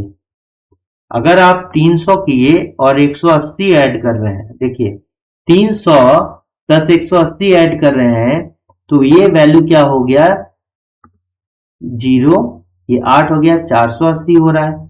400 कितना हो रहा है, 80 हो रहा है। जब 2 से गुना करेंगे और भी ज्यादा हो जाएगा। तो 330 से ये वैल्यू जो है ऑल ओवर वैल्यू नहीं ज्यादा जाना चाहिए। तो आप माइनस कीजिए, जब माइनस कीजिएगा तो देखिए कितना हो जाएगा, 120 हो जाएगा। ठीक है, 120 हो जाएगा, माइनस कीजिएगा तो ये क्या हो जाएगा, 120 हो जाएगा। और जब 120 हो जाएगा तो आप क्या कीजिएगा, 2/11 गुना 120 कीजिएगा तो 240 डिवाइड बाय 11, तो कितना हो जाएगा, 11 दूनी 22, 2 11 कम 11, 9/11 मिनट हो जाएगा। तो देखिए ये भी वैल्यू आ रहा है, तो इसका मतलब दोनों जो होगा ये क्या होगा, करेक्ट होगा। ये थोड़ा हम बढ़िया से समझा देते हैं। देखिए इसका वैल्यू ये होगा, ये वाला हमने क्या कहा कि m इज इक्वल टू जो निकालते हैं मिनट की value 2/11 A1 plus minus A2, A1 plus minus A2। ठीक है, हमको पता है कि मिनट जो है यहां जो निकलेगा ये मिनट में ही होगा, ये जो निकलेगा ये क्या होगा, मिनट होगा। ठीक है, ये जो निकलेगा ये मिनट ही होगा। तो मिनट का जो वैल्यू होगा वो क्या होगा, या तो 60 के बराबर होगा या 60 से क्या होगा, कम होगा। मिनट की जो वैल्यू होगी वो क्या होगी, आपको पता है कि 1 घंटा में 60 मिनट होगा, 60 से तो ज्यादा मिनट होता नहीं ना, तो 60 के बराबर हो गया या 60 से कम होगा। ठीक है, अब इसको, ये मिनट हो गया, ये मिनट हो गया, ये क्या हो गया, मिनट हो गया। तो अब मान लीजिए कि यही था, मिनट की वैल्यू जो है 60 के बराबर या 60 से कम होगा, तो अब इसके बदले में यहां पर ये लिख सकते हैं, ये m ही है, ये m ही है।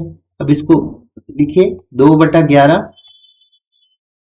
a1 plus minus a2 less than 60। अब a1 प्लस a2 का वैल्यू जब निकालिएगा तो कितना होगा, 30 हो गया, 330। ये जो हो गया, ये वैल्यू 330 से जो है a1 प्लस a2 का वैल्यू 330 से क्या ज्यादा नहीं होना चाहिए, 330 से कम होना चाहिए, या उसका वैल्यू जो है 330 के बराबर होना चाहिए, यही मैं कह रहा था। तो 330 से जैसे वैल्यू होगा उसको 0 कर देंगे। 330 से जैसे वैल्यू ज्यादा होगा, ठीक है, 330 से जैसे वैल्यू ज्यादा होगा, आप छोटा वाला लीजिएगा, जो भी होगा प्लस कीजिएगा तो 330 से ज्यादा हो जाएगा, और माइनस करेंगे तो वो डिफरेंस 330 से जो होगा कम होगा ऑलवेज। तो इसका करेक्ट आंसर जो होगा ऑप्शन नंबर बी में है। तो ये आज के जो है क्वेश्चंस हैं। अगर वीडियो अच्छा लगा तो जरूर इसको शेयर सब्सक्राइब करना ना